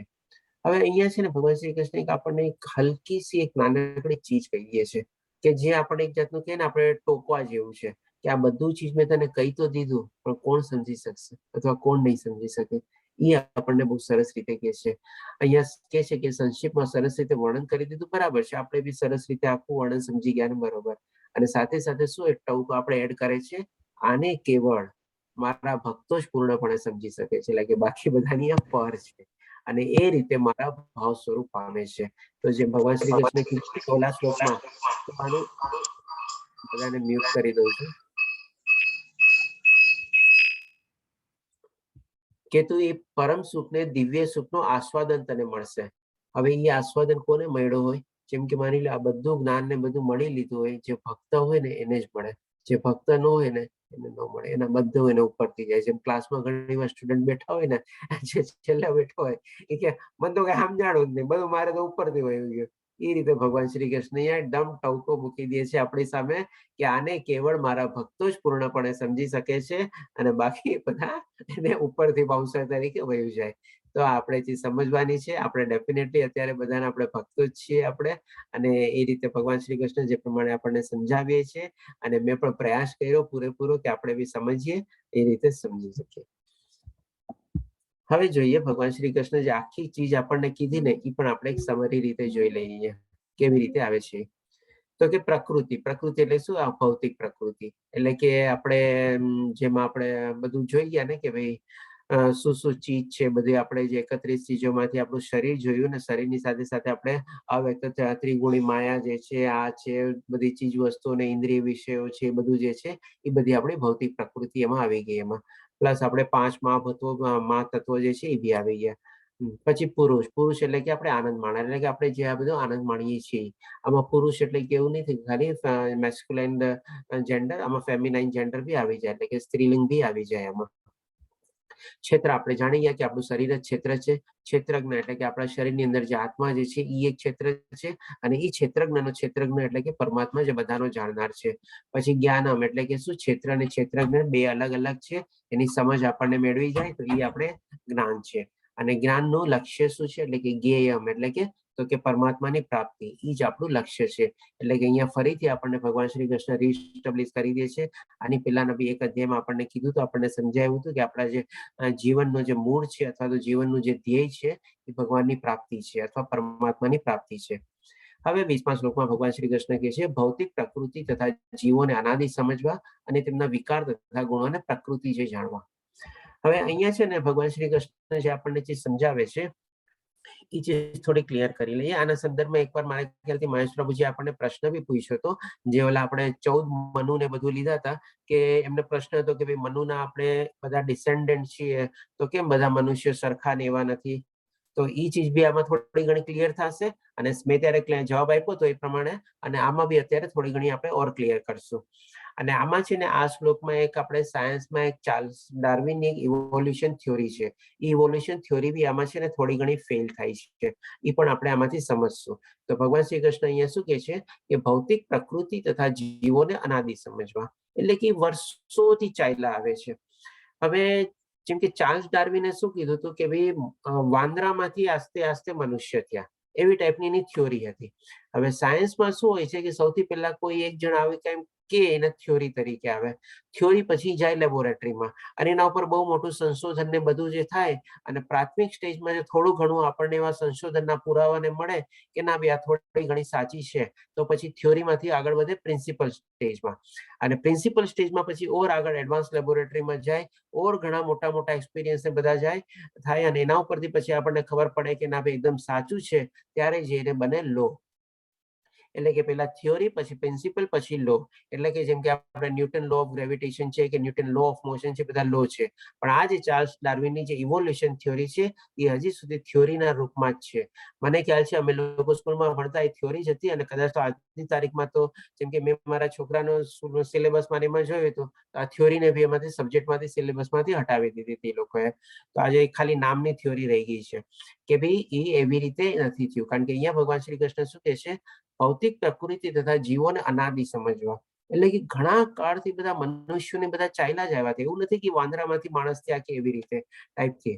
અને પછી કહે છે કે એના તેમના વિકાર તથા ગુણોને પ્રકૃતિ જણીએ છે. આમાં જે મહેશ પ્રભુજીનો જેલો પ્રશ્ન હતો કે બધા એક સરખા કેમ નથી, તો એ સંદર્ભમાં આપણે આને ચીજને કનેક્ટ કરી શકીએ. કારણ કે ભગવાન શ્રી કૃષ્ણ એ શું કહે છે કે એના તેમના વિકાર, એટલે વિકાર ઓલા બધા આપણે જોઈ ગયા, સુખ દુઃખ આ તે ઈચ્છા આ તે બધું બધા વિકાર તરીકે ગણાવે છે. અને ગુણો એટલે કે ગુણો એટલે કે સ્વભાવ ને બધું જે છે, હવે જેમ જેમ ગુણો અને વિકાર બધા ચેન્જ થાય તો ડેફિનેટલી એનું ફિઝિકલ એપિરિયન્સ બી થોડું ઘણું ચેન્જ થાય. કોઈક કાળો થાય, કોઈક ગોરો થાય, કોઈક શામળો થાય, કોઈ ઘઉંવર્ણો થાય, કોઈક હાઈટમાં મોટો થાય, કોઈક હાઈટમાં ઓછો થાય. એવી રીતે બધા એના નાક નકશા તે બધું થોડું ઘણું આસ્તે આસ્તે બધું ચેન્જ થાય. એટલા માટે જોજો કોઈની ફિંગરપ્રિન્ટ આજની તારીખમાં એક સરખી મળતી નથી. તો એ શેના કારણે? તો કે અહીંયા ભગવાન શ્રી કૃષ્ણ પણ ક્લિયર કરે છે તેમના વિકાર અને ગુણોને પ્રકૃતિજન્ય જાણવા. એટલે કે પ્રકૃતિ તો કન્ટિન્યુઅસ ચેન્જ થતી જ રહી છે ને, પ્રકૃતિ તો કોન્સ્ટન્ટ છે જ નહીં. એ પણ ભગવાન શ્રી કૃષ્ણ એક અધ્યાયમાં કીધું હતું આપણને કે આ પ્રકૃતિ પરિવર્તનશીલ છે, એટલે કે કન્ટિન્યુઅસલી ચેન્જ થાય છે. જેમ જેમ પ્રકૃતિ ચેન્જ થાય છે તો આ વિકાર અને ગુણો બી બધા ચેન્જ થાય છે. એવી રીતે માણસનું એપિરિયન્સ ને બધું બી ચેન્જ થતું જાય છે. ભલે આપણે મનુના ડિસેન્ડન્ટ છીએ, પણ આ પ્રમાણે આપણું એક્સટર્નલ એપિરિયન્સ છે એ ચેન્જ થતું રહે છે. આપણી અંદર જે આત્મા છે એ સેમ રહેવાની છે, એ આપણે અનાદિત છે. તો આ રીતે એમાં પ્રભુજી આપણો પ્રશ્ન બી કદાચ ક્લિયર થઈ જશે ઓર સરસ રીતે. છેલ્લે લેશું હજી કાંઈ હોય તો. હવે 21મા શ્લોકમાં ભગવાન શ્રી કૃષ્ણ કહે છે પ્રકૃતિ સર્વ ભૌતિક કારણો તથા કાર્યોના હેતુ કહેવાય છે અને જીવ પુરુષ આ જગતમાંના વિવિધ સુખો તથા દુઃખો ભોગવવાનું કારણ કહેવાય છે. હવે આમાં જે છે ને ભગવાન શ્રી કૃષ્ણ આપણને શું ચીજ ક્લિયર કરે છે તો કે ભાઈ પ્રકૃતિ એટલે કે જે આ એક્સટર્નલ એન્વાયરમેન્ટ ને બધું જે છે, બધા ભૌતિક કારણો જે આપણને અલગ અલગ ઈચ્છાઓ જે બધી થાય છે ને, આને મળવું, ઓલાને મળવું, આ મેળવવું, ઓલા મળવું, આ જાઉં, આ જાઉં, એ બધા આપણે કાર્યનો હેતુ કહેવાય છે. એટલે કે શું આપણે આસ્તે આસ્તે પેલા ઈચ્છા પૂરી, ઈચ્છા પછી આપણને લાગણી જન્મી, લાગણી જન્મવા પછી આપણને એમ લાગે કે હવે હું કરી લઉં, હવે હું કરી લઉં એટલે કે હવે આને મેળવી લઉં, હવે આને મેળવી લઉં એટલા માટે અમારે આ કાર્ય કરવું, એટલે આપણે પછી આસ્તે આસ્તે એડવાન્સ થતા જઈએ. એ રીતે ભગવાન શ્રી કૃષ્ણ આપણને સમજાવે છે કે એ આપણે હેતુ કહેવાય છે. અને પછી કે છે કે જીવ એટલે કે પુરુષ આ જગતમાંના વિવિધ સુખ તથા દુઃખો ભોગવવાનું કારણ કહેવાય છે. મળ્યું તો ઠીક છે, ન મળ્યું તો ઈ જ સુખ તથા દુઃખ એટલે પોતે કરે. એટલે સૌથી પહેલા એના મનમાં ઇન્દ્રિયના વિષયો અથવા ઇન્દ્રિયોથી કંઈક ને કંઈક એવી ઈચ્છા થાય છે. ઈચ્છા તો 3 ભાગમાં આપણે ડિવાઈડ કરી લીધી, સરસ રીતે સમજી ગયા. ઈચ્છાથી હવે એટલે એમાં પોતાની લાગણી ઉમેરાણી, લાગણી ઉમેરાણી એટલે હવે એને લાગ્યું કે હું એને પ્રાપ્ત કરી લઉં, વસ્તુને પ્રાપ્ત કરી લઉં, કાં જગ્યાને પ્રાપ્ત કરી લઉં, કાં પછી માણસને પ્રાપ્ત કરી લઉં. એટલે એ પછી પ્રાપ્ત કરવા માટે હવે આસ્તે આસ્તે કામમાં એટલે કે કર્મ કરે. હવે જેવો કર્મ કરે એટલે પછી કાને સફળતા મળવાની છે, કાં નિષ્ફળતા મળવાની છે. સફળતા અને નિષ્ફળતાની સાથે એના સુખ અને દુઃખ બધા જોડાઈ જાય છે, જે આપણે એકત્રિત બધા વિકારો જોઈએ એવી રીતે. અને એનું કારણ કોણ છે તો કે ભાઈ આ પુરુષ એ પ્રમાણે સુખ અને દુઃખ ને બધું ભોગવે છે. તો આપણને આપણે સાયકલમાંથી જે પાસ થઈએ છીએ ને આપણે, એ પણ ભગવાન શ્રી કૃષ્ણ આખી સરસ રીતે આપણને અહીંયા સમજાવી દે છે. હવે 22મા શ્લોકમાં કહે છે ભગવાન શ્રી કૃષ્ણ આ પ્રમાણે જીવ પ્રકૃતિના 3 ગુણોને ભોગવતો પ્રકૃતિમય જીવન જીવે છે. પ્રકૃતિના 3 ગુણો એટલે ઈ સત્વ રજોગુણ તમોગુણ, એને આપણે ભોગવતા રહીએ છીએ, સંસારમાં આપણે કાઢતા જ રહીએ છીએ આપણું જીવન, અને પ્રકૃતિમય જીવન જીવીએ છીએ. એનાથી આપણે ઉપર ઉઠવાનું છે. આ તેના ભૌતિક પ્રકૃતિ સાથેના સંગને કારણે થાય છે. એટલે કે જે સંગાત આવ્યો હતો, એટેચમેન્ટ આવ્યું હતું, એ કોની સાથે છે તો કે આપણી ભૌતિક પ્રકૃતિના સાથે એટેચમેન્ટ, જેવા આપણે જન્મતાની સાથે બંધાઈ જઈએ છીએ એવી રીતે. આ રીતે વિભિન્ન યોનિઓમાં ઇષ્ટ અથવા અનિષ્ટ પ્રાપ્ત કર્યા કરે છે. હવે અહીંયા ભગવાન શ્રી કૃષ્ણ છે ને આપણી નેક્સ્ટ ગતિ આપણને સમજાવે છે કે આ રીતે વિભિન્ન યોનિઓમાં ઇષ્ટ અથવા અનિષ્ટ, ઇષ્ટ એટલે કે શું સારું કે ભાઈ ઉચ્ચલી યોનિમાં ગયો કે એવી રીતે પ્રગતિ કરી, અને અનિષ્ટ એટલે શું તો કે નીચલી યોનિમાં. આપણે જોઈ શકો છો અહીંયા 84 લાખના જે જીવો છે, નાના નાના જળચર પ્રાણીથી લઈને આસ્તે આસ્તે આપણે ઉપર ઉપર વધે છે એવી રીતે. એક લેવલ આપણે જો લેવલ વાઇઝ સમજીએ ને તો આપણે સૌથી પહેલા આપણે પ્લાન્ટ અને વેજીટેશન જે છે ને બધા જે મૂવ નથી કરી શકતા પણ એમાં જીવ છે એ સૌથી પહેલું લેવલ છે. પછી બીજું લેવલ શું હોય છે કે ભાઈ નાના નાના જીવાણુ, કીટાણુ ને બધા કે જેના કદાચ કલાકોનું આયુષ્ય હોય, એ બીજું લેવલ છે. ત્રીજું લેવલ શું હોય છે પછી જે પાણીમાં જે બધા જે રહેતા હોય છે ને, ત્રીજું લેવલ થયું. પછી ચોથું લેવલ એટલે કે જમીન ઉપર જે ફરતા કરતા હોય છે ને, એ આપણે ચોથું લેવલ કહી શકીએ. અને આપણે 5મું લેવલ આપણા મનુષ્યનો આવી શકે છે. એ 5મા લેવલ પછી હવે આપણે ડિસાઈડ કરવાનું છે કે ભાઈ આપણે આગલા જન્મમાં આપણે નીચલી યોનિમાં જવું છે કે આમાં જવું છે કે હજી આપણે ઉચ્ચતર લોકમાં જવું છે. આ રીતે ભગવાન શ્રી કૃષ્ણ કહે છે કે એના કર્મોના કારણે બધું અહીંયા ડિસાઈડ, અહીંયા આપણે જે કહીએ ને કર્મ થિયોરી બી આપણને ભગવાન શ્રી કૃષ્ણ સમજાવે છે. આ રીતે વિભિન્ન યોનિમાં ઇષ્ટ અને અનિષ્ટ પ્રાપ્ત કર્યા કરે છે. આ રીતે એટલે કે આખી મેકેનિઝમ આપણે સમજી ગયા. ભૌતિક દુનિયાના સંસર્ગમાં આવ્યા પછી જે પ્રમાણે આપણે બધા ઈચ્છાઓને બધી કરીએ છીએ એ પ્રમાણે. હવે ભગવાન શ્રી કૃષ્ણ કહે છે, આ શ્લોક બહુ સરસ છે. છતાં દેમાં એક અન્ય દિવ્ય ભોગતા છે કે જે ઈશ્વર છે. ડેફિનેટલી છે. આપણે આત્માનો વાસ છે આપણા હૃદયની અંદરમાં. સર્વોપરી સ્વામી છે, બધાનો સ્વામી બી છે અને સાક્ષી તથા અનુમતિ આપનાર તરીકે હાજર રહે છે.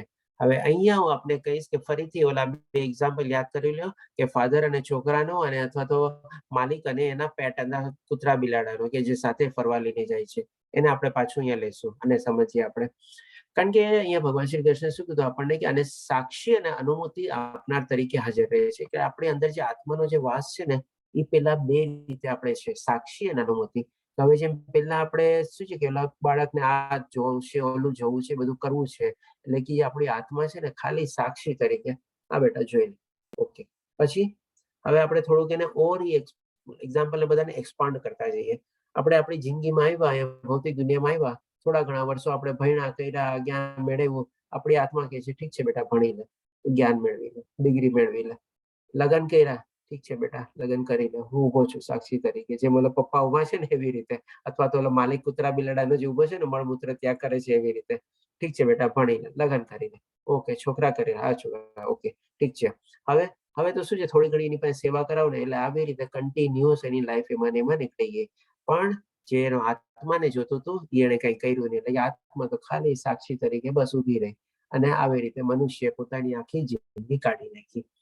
હવે પછી ભગવાન શ્રી કૃષ્ણ અહીંયા કહે છે જે પ્રમાણે કે સાક્ષી તથા પછી હવે અનુમતિ આપનાર તરીકે હાજર રહે છે. તો હવે અનુમતિ ક્યારે આપે છે?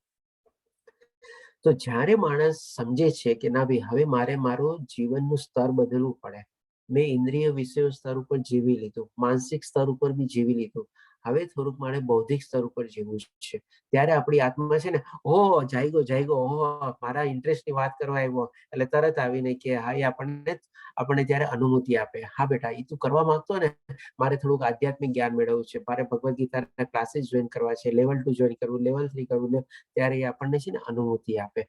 હા કર બસ બેટા, બહુ સરસ બહુ સરસ, બાકી ત્યાં સુધી તો એને કઈ મતલબ જ ન હોય. એવી રીતે પછી આપણે આવે છે અનુમતિ લેવલ ઉપર, હા બેટા ઠીક છે, ઓકે કર. તો એ આપણને સરસ રીતે આપણને અનુમતિ આપે છે ને આપણે કરી શકીએ છીએ. પછી હવે આનો છે હજી 2 લેવલ આગળ વધે છે.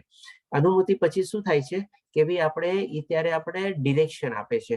આપણે શું છે જયારે થોડા બૌદ્ધિક સ્તર ઉપર બી આપણે ઓર આગળ વધ્યા, ભગવાનની હવે ભક્તિમાં આપણે શરૂઆત કરી, ત્યારે આપણને થોડું ઘણું માર્ગદર્શન આપે અથવા ડિરેક્શન આપે, અને આપણને છે ને બધી અંદરથી સ્ફૂર્ણા થાય કે હું આમ કરી લઉં, ઓલું કરી લઉં. એ આપણને અંદરથી રસ્તો સૂચે, આમ વાં કર, ઓલું આમ કર, આમ તેમ કરે એવી રીતે. પછી હવે જેમ જેમ આપણે ઓર આગળ વધીએ ને પછી તો છે ને આપણા લાઈફનો કંટ્રોલર બની જાય. જેમ ભગવાન શ્રી કૃષ્ણે અર્જુનની જે જીવાદોરી હતી પોતાના હાથમાં લીધી, સારથી તો એ ખાલી નિમિત્ત રૂપ હતા, પણ આખી અર્જુનની જિંદગી ત્યારે અર્જુનની ત્યાં દાવ ઉપર લાગેલી હતી. તો ભગવાન શ્રી કૃષ્ણે એવી રીતે એની સરસ મજાની આંગળી પકડી સારથીના રૂપમાં અને આખી આની જીવનને નૈયા પાર કરાવી. તો એ રીતે ત્યારે પછી આપણે છે ને આપણો ભગવાન આપણા માટે કંટ્રોલર બની જાય. પછી આપણે કંઈ કરવું જ ન પડે. ભગવાન શ્રી કૃષ્ણ આપણી આખી જિંદગીને આપણી જીવાદોરી એના હાથમાં લઈ લે છે, કારણ કે ભગવાન શ્રી કૃષ્ણ એના ભક્તોને બહુ સરસ મજાનું રક્ષણ આપે છે, અને એ રીતે ભગવાન શ્રી કૃષ્ણ બધાના હિતેચ્છુ છે. આપણે છેલ્લે પ્રશ્ન લેશું આપણે.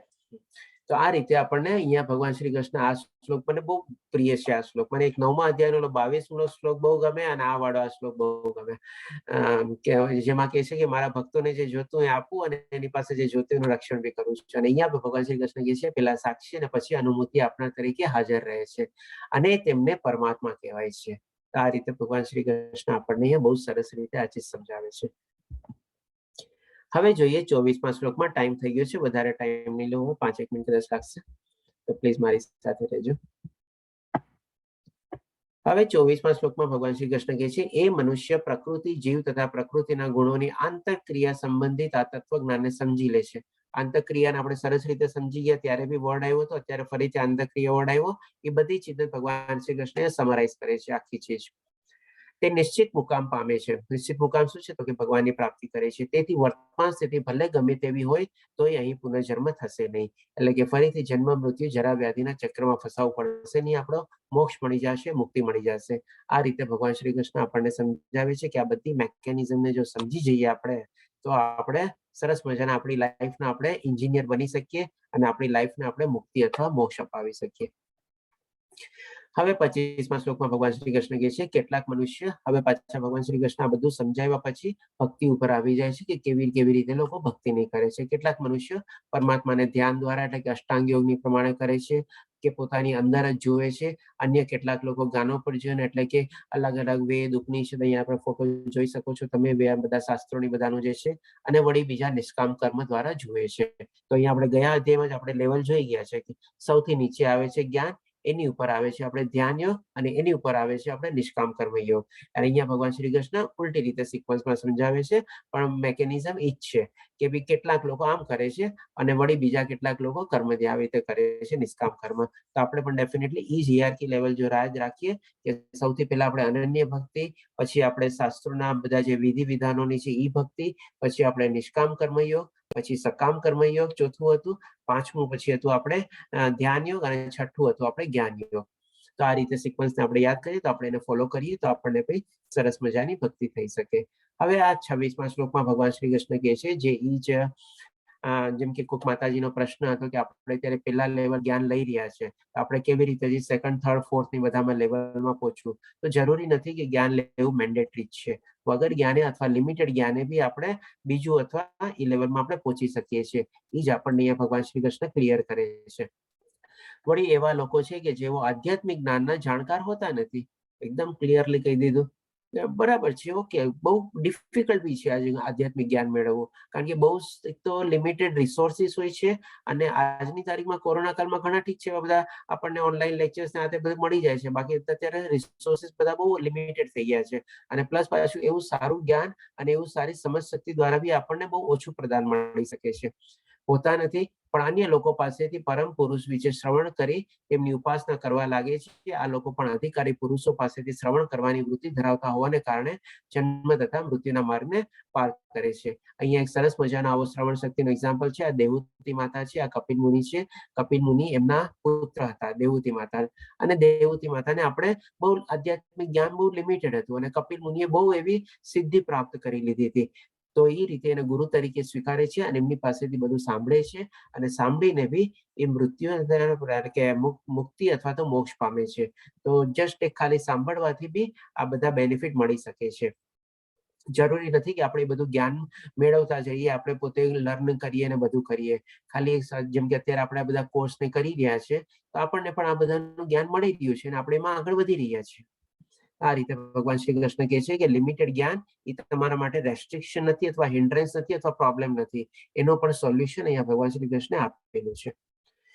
હવે 27મા શ્લોકમાં કહે છે જે ભારતવંશીઓમાં શ્રેષ્ઠ એમ જાણી લે કે ચલ તથા અચલ એટલે moving, non moving, living, non living જે કંઈ તને અસ્તિત્વમાં દેખાઈ રહ્યું છે તે બધું કાર્યક્ષેત્ર અને તેના ક્ષેત્રજ્ઞનો સંયોગ માત્ર છે. એટલે કે કાર્યક્ષેત્ર તો આપણે સમજી ગયા, બધું અલગ અલગ કાર્ય બધું કરીએ છીએ પણ જ્યાં સુધી એમાં ક્ષેત્રજ્ઞનો સંયોગ ન થાય, એની અનુમતિ ન મળે ત્યાં સુધી કોઈ કામ આપણું પાર કરવાનું જ નથી. ક્ષેત્રજ્ઞ એટલે આપણે જાણી ગયા છીએ કે આપણી અંદર જે આત્મા જે છે એ ક્ષેત્રજ્ઞ છે, આપણા શરીરનો જાણકાર છે. એટલે કે એનો સંયોગ જે થાય તો જેને આપણે જે કાંઈ પણ કર્મ ને બધું કરીએ છીએ આપણને પાર થાય છે અથવા તો બધા આપણા સંયોગ ન થાય, એની અનુમતિ ન મળે તો પછી કાંઈ થતું નથી. હવે આપણને 28મા શ્લોકમાં ભગવાન શ્રી કૃષ્ણ કહે છે જે મનુષ્ય પરમાત્માને સર્વ શરીરમાં અને આત્માની સાથે જ રહેલા જાણે છે અને જે એમ સમજે છે કે આ નશ્વર શરીરમાં રહેલ ન તો આત્મા કે ન તો પરમાત્મા ક્યારે નષ્ટ થાય છે તે જ વાસ્તવમાં સત્યને જુએ છે. એટલે કે આપણે આ ચીજ તો આપણે સરસ રીતે જાણી ગયા છે કે ભાઈ આત્માનો કદી નાશ થતો નથી. જેમ આપણે બીજા અધ્યાયમાં 23મો શ્લોક હતો નૈનમ છિંદમ શસ્ત્રાણી વાળો કે કોઈ શસ્ત્રને કાપી શકતું નથી, અગ્નિ એને બાળી શકતું નથી, વાયુ એને સૂકવી શકતું નથી, પાણી એને ભીંજવી શકતું નથી અને થોડું ઓવર એક્સપાન્ડ કરીએ તો એનો ના મેલ્ટિંગ પોઈન્ટ છે ના ફ્રીઝિંગ પોઈન્ટ છે, કાંઈ નથી. આત્મા અવિનાશી છે. એ રીતે ભગવાન શ્રી કૃષ્ણ આપણને અહીંયા કહે છે. પછી આ શ્લોકમાં કહે છે જે મનુષ્ય પરમાત્માને સર્વત્ર તથા જીવ માત્રમાં સમાન રૂપે જુએ છે, હાજર રહેલા જુએ છે, તે પોતાના મનથી પોતાના અધપતિત કરતો નથી અને એ રીતે દિવ્ય ગતિ પ્રાપ્ત કરે છે. ડેફિનેટલી આ ચીજ પણ આપણે સમજી ગયા છે કે આપણે સમત્વ ભાવ કેળવવો જોઈએ. બધામાં આપણે આત્માનો દર્શન કરવા જોઈએ. એનું એક્સટર્નલ એપિરિયન્સ નથી જોવાનું. કાળો ગોરો મનુષ્ય તો જવા દઈએ, ઇવન બધા પ્રાણીઓમાં બી આપણે આત્માનો વાસ જોવાનો છે અને જો આ રીતે સમજી જઈએ તો એટલીસ્ટ આપણે આપણી આત્માની અધોગતિ ન કરી શકીએ. એ રીતે ભગવાન શ્રી કૃષ્ણ કહે છે કે તે પોતાને અધપતિત કરતો નથી. હવે 30મા શ્લોકમાં ભગવાન શ્રી કૃષ્ણ કહે છે જે મનુષ્ય એમ જોઈ શકે છે, એટલે આ રીતે જોઈ શકે છે જે ગયા શ્લોકમાં સમજાવ્યું એ પ્રમાણે કે સર્વ પ્રવૃત્તિઓ દેહ દ્વારા કરવામાં આવે છે અને દેહનું સર્જન ભૌતિક પ્રકૃતિ દ્વારા થયું છે, તેમજ એમ પણ જોડે છે કે આત્મા કશું કરતો નથી, ખરેખર એ સત્ય જોવે છે. એટલે કે આપણે ઘણી વાર શું ભગવાનને દોષ આપીને બેસીએ છીએ, ભગવાન મેં શું કર્યું તમારી યાર આવું થયું, આવી તેમ કરવાની શું જરૂર હતી તારે? અરે ભાઈ ભગવાન કાંઈ કરતો નથી, ભગવાન તો ખાલી સાક્ષી તરીકે છે. આજે આપણે ત્રિગુણી માયા જે છે એના હેઠળ જ આપણે બધું કરીએ છીએ, આપણી ઈચ્છાઓ દ્વારા બધું કરીએ છીએ. અને જો આવી રીતે જે સમજે, એટલે કે જે થાય છે મારું બધું એ પ્રમાણે બરાબર જ થાય છે એવી રીતે સમજે તો જ સાચું જોવે છે. બાકી જો ભગવાનને દોષ દેવા બેસે તો એટલું એનું જ્ઞાન નકામું છે, કોઈ જ્ઞાન છે જ નહીં. ઇનફેક્ટ એ તો ભગવાનમાં નથી માનતો, આપણે એ રીતે કહી શકીએ આપણે. હવે આપણે છેલ્લો શ્લોક છે એ જોઈ લઈએ કે આમાં ભગવાન શ્રી કૃષ્ણ કહે છે કે ના, આના કદાચ આના પછી એક શ્લોક હજી છે, કવર થઈ જાય છે. આકાશ જો કે સર્વવ્યાપી છે છતાં પોતાની સૂક્ષ્મ પ્રકૃતિના કારણે તે કોઈ પણ વસ્તુથી લિપ્ત થતો નથી. એવી જ રીતે બ્રહ્મ દ્રષ્ટિમાં સ્થિત આત્મા શરીરમાં અવસ્થિત હોવા છતાં શરીરથી લિપ્ત થતો નથી. હવે આપણે જેમાં બધું સમજી ગયા પછી આપણે શું છે કે શરીરમાં તો આત્મા બી છે, આપણું જે આટલા બધા વિકારો ને બધું શરીરમાં છે તો આત્મા બી તો, અને આપણે બધી આટલી બધી એક્ટિવિટી ને બધી કરીએ છીએ તો આત્મા કેમ એનાથી લિપ્ત ન થાય, કેવી રીતે અળગો રહી શકે? તો ભગવાન શ્રી કૃષ્ણ પણ એમાં સરસ મજાની કમ્પેરિઝન આપે છે આકાશની અને એની સાથે. જેમ આપણે 5મા અધ્યાયમાં એક કમળપત્રનું બી આપણે એક્ઝામ્પલ લીધું હતું કે ભગવાન એના દિવ્ય કર્મોથી લિપ્ત થતા નથી. તો એવી જ રીતે આ બીજી ચીજ છે કે ભાઈ આત્મા પણ આપણા જે બધા કર્મો ને બધા આપણે કરીએ છીએ શરીરમાં જે ક્યાં પણ વિકારો ને બધું છે, પણ એ આત્મા જરાય પોલ્યુટેડ નથી થતો અથવા મેલો નથી થતો, ગંદો નથી થતો, એ એનાથી લિપ્ત છે. આ આપણે છેલ્લો શ્લોક છે. હે ભારત, જેવી રીતે એકલો સૂર્ય બ્રહ્માંડને પ્રકાશિત કરે છે તેવી રીતે શરીરમાં રહેલો એક આત્મા સમગ્ર શરીરને ચેતનાથી પ્રકાશિત કરી શકે છે. ડેફિનેટલી એટલું બધું એનામાં ચેતન છે, એટલું બધું તેજ છે કે આપણે આખા શરીરને પ્રકાશિત કરી શકીએ છીએ અથવા જ્ઞાનથી ભરપૂર કરી શકીએ છીએ જો આપણે એનું નિર્દેશન પ્રમાણે ચાલીએ તો. બાકી નહીં તો પછી આપણે અજ્ઞાનમાં ને એમાં જ ભૌતિક દુનિયામાં ને એમાં જ આપણે ફસાયેલા રહીએ તો પછી પ્રકાશિત ન થઈ શકે. તો અહીં આપણે છેલ્લો શ્લોક આવે છે. જે મનુષ્ય જ્ઞાનના નેત્રોથી શરીર તથા શરીરના જ્ઞાતાની વચ્ચેનો ભેદને જુએ છે, એટલે કે બંનેને આપણે અલગ અલગ રીતે જાણવાના છે, અને ભૌતિક પ્રકૃતિના બંધનમાંથી મુક્ત થવાની પ્રક્રિયાને પણ જાણે છે, તે પરમ ધ્યેયની પ્રાપ્તિ કરે છે. હવે અહીંયાથી છે ને આપણે અર્જુનનો પ્રશ્ન ઉભો થશે કે જેનાથી આપણે 14મો અધ્યાય લેશું. અહીંયા શું કે છે ભગવાન શ્રી કૃષ્ણ, અને ભૌતિક પ્રકૃતિના બંધનમાંથી મુક્ત થવાની પ્રક્રિયાને જાણે છે. એટલે કે આ ત્રિગુણી જે 14મો અધ્યાય જે છે ત્રિગુણી વિભાગ યોગ, જેમાં ભગવાન શ્રી કૃષ્ણ ભૌતિક પ્રકૃતિને બધું સરસ મજાનું બતાવશે અને એમાંથી ઓળંગવાનો અથવા એને સરપાસ કરવાતો અથવા તેમાંથી મુક્તિ થવાનો રસ્તો બી બતાવશે જ્યારે અર્જુન પ્રશ્ન પૂછશે ત્યારે. એટલે કે અહીં આ શ્લોક ઉપરથી આવતા શ્લોકનું આપણને મળી ગયું કે આવતા અધ્યાયમાં આપણને શું જાણવા મળવાનું છે. આની પણ બહુ સરસ મજાનું નોલેજ છે કે ભાઈ આ ભૌતિક દુનિયામાંથી બંધનમાંથી મુક્ત કેવી રીતે થવું, આનું એક્ઝિટ ગેટ ક્યાં છે, એક્ઝિટ રૂટ ક્યાં છે. જેમ હાઈવેમાં આપણે જતા હોય તો એક એક્ઝિટ રૂટ નીકળતો હોય ને, એવી રીતે આમાંથી નીકળવાનો રસ્તો આપણને ભગવાન શ્રી કૃષ્ણ સૂચવશે. એ આપણે આગલા અધ્યાયમાં જોશું. તો અહીં આપણો 13મો અધ્યાય પૂરો થાય છે. 5 મિનિટ વધારે લાગીએ, સોરી 10 મિનિટ વધારે લાગીએ, તો તે બદલ માફી ચાહું છું. ઓકે, હવે જો કોઈ પ્રશ્ન હોય તો લઈ શકીએ છીએ આપણે. હરે કૃષ્ણ, જય શ્રી કૃષ્ણ.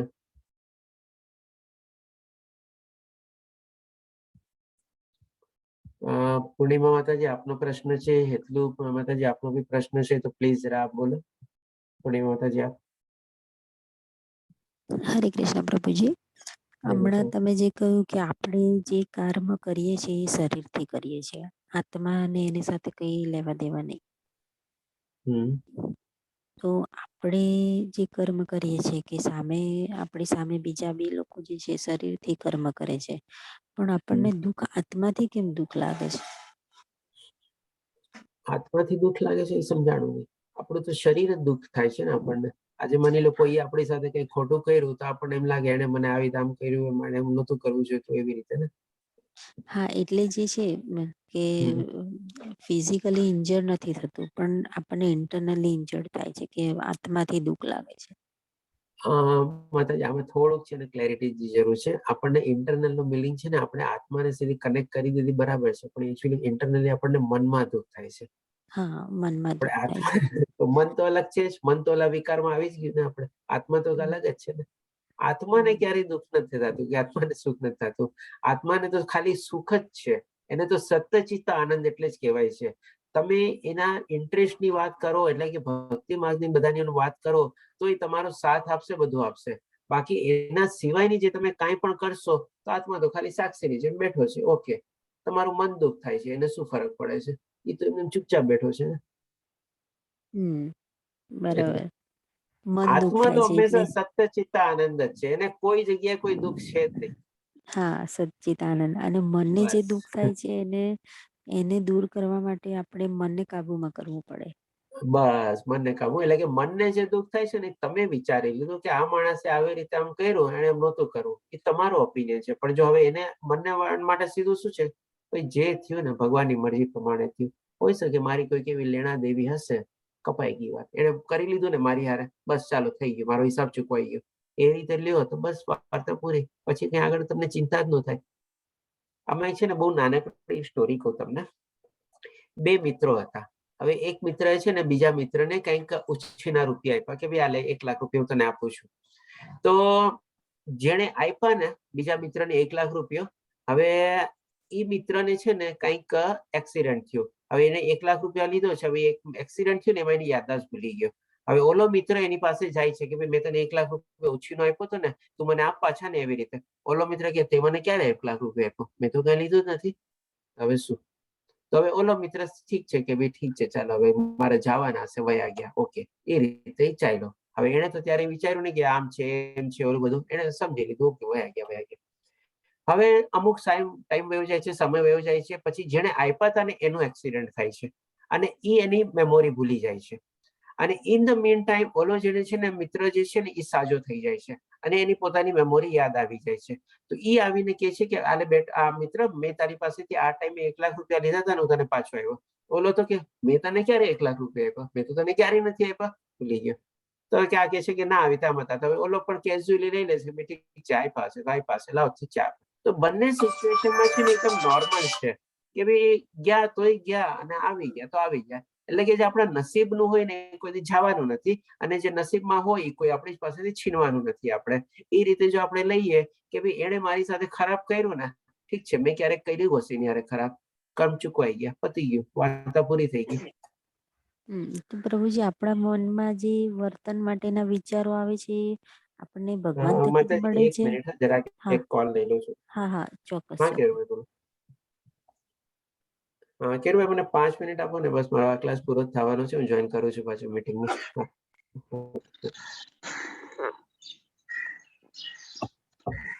હા સોરી માતાજી.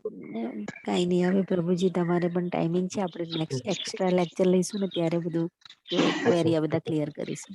હરે કૃષ્ણ પ્રભુજી. હરે કૃષ્ણ પ્રભુજી. આવી ગયા તમે રાજેન્દ્ર પ્રભુજી? ખૂબ હા, ખુશી થઈ. મિસ કર્યું, બહુ જ મિસ કર્યું. કઈક ખોવાઈ ગયું હોય એવું લાગ્યું. ધન્યવાદ. પ્રભુજી, અમે તમને મિસ કરીએ છીએ. કાલે તમારે શ્લોકા રીડિંગ લેવાનું છે.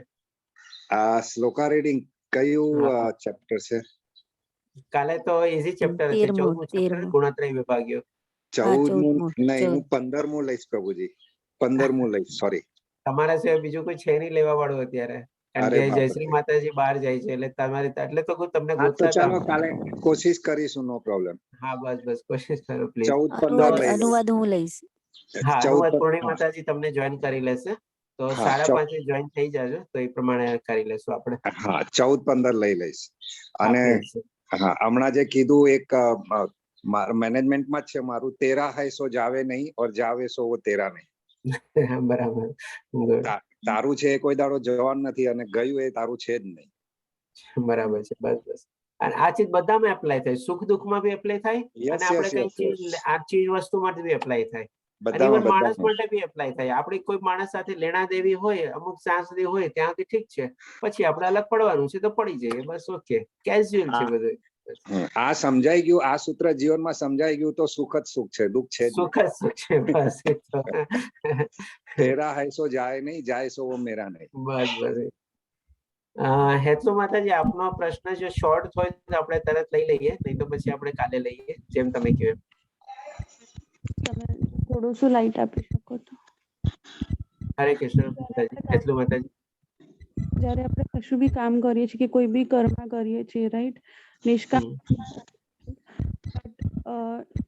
હાઉ ડુ આઈ નો કે એ જે કર્મ કરું છું એ એક ચાઇલ્ડ બોલી રહ્યો છે કે ચાઇલ્ડ કરી રહ્યો છે કે ફાધર કરી રહ્યો છે? તમારો અવાજ કપાય છે માતાજી, અવાજ ક્લિયર નથી. બેકગ્રાઉન્ડમાં અવાજ આવે છે અને અવાજ બી કપાય છે. હવે આવે છે? થોડો ક્લિયર લાગે છે પણ.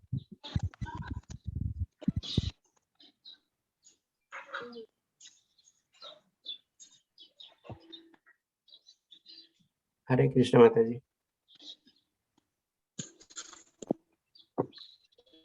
કાં તો કાલે સવારે બી લઈ શકીએ આપણે. જો કાલે સવારે થોડા વહેલા જોઈન થઈ જાય તો આપણે શ્લોકા રીડિંગ પછી લઈ લેશું આપણો પ્રશ્ન. વાઈફાઈ કર્યું, હવે આવે છે? હા, હવે ક્લિયર છે. ઓકે. સો હું એમ પૂછું છું કે જ્યારે તમે એક્ઝામ્પલ આપ્યો, બંને એક્ઝામ્પલ ખૂબ સરસ હતા. Like a child is doing something, બાળક જઈને કહે છે પપ્પા મને આ જોઈએ છે. સપોઝિંગ એ જ વસ્તુ લેવા માટે પપ્પા ઈચ્છતા હોય કે મારું બાળક આ વસ્તુ લે, મારું બાળક ભગવત છે.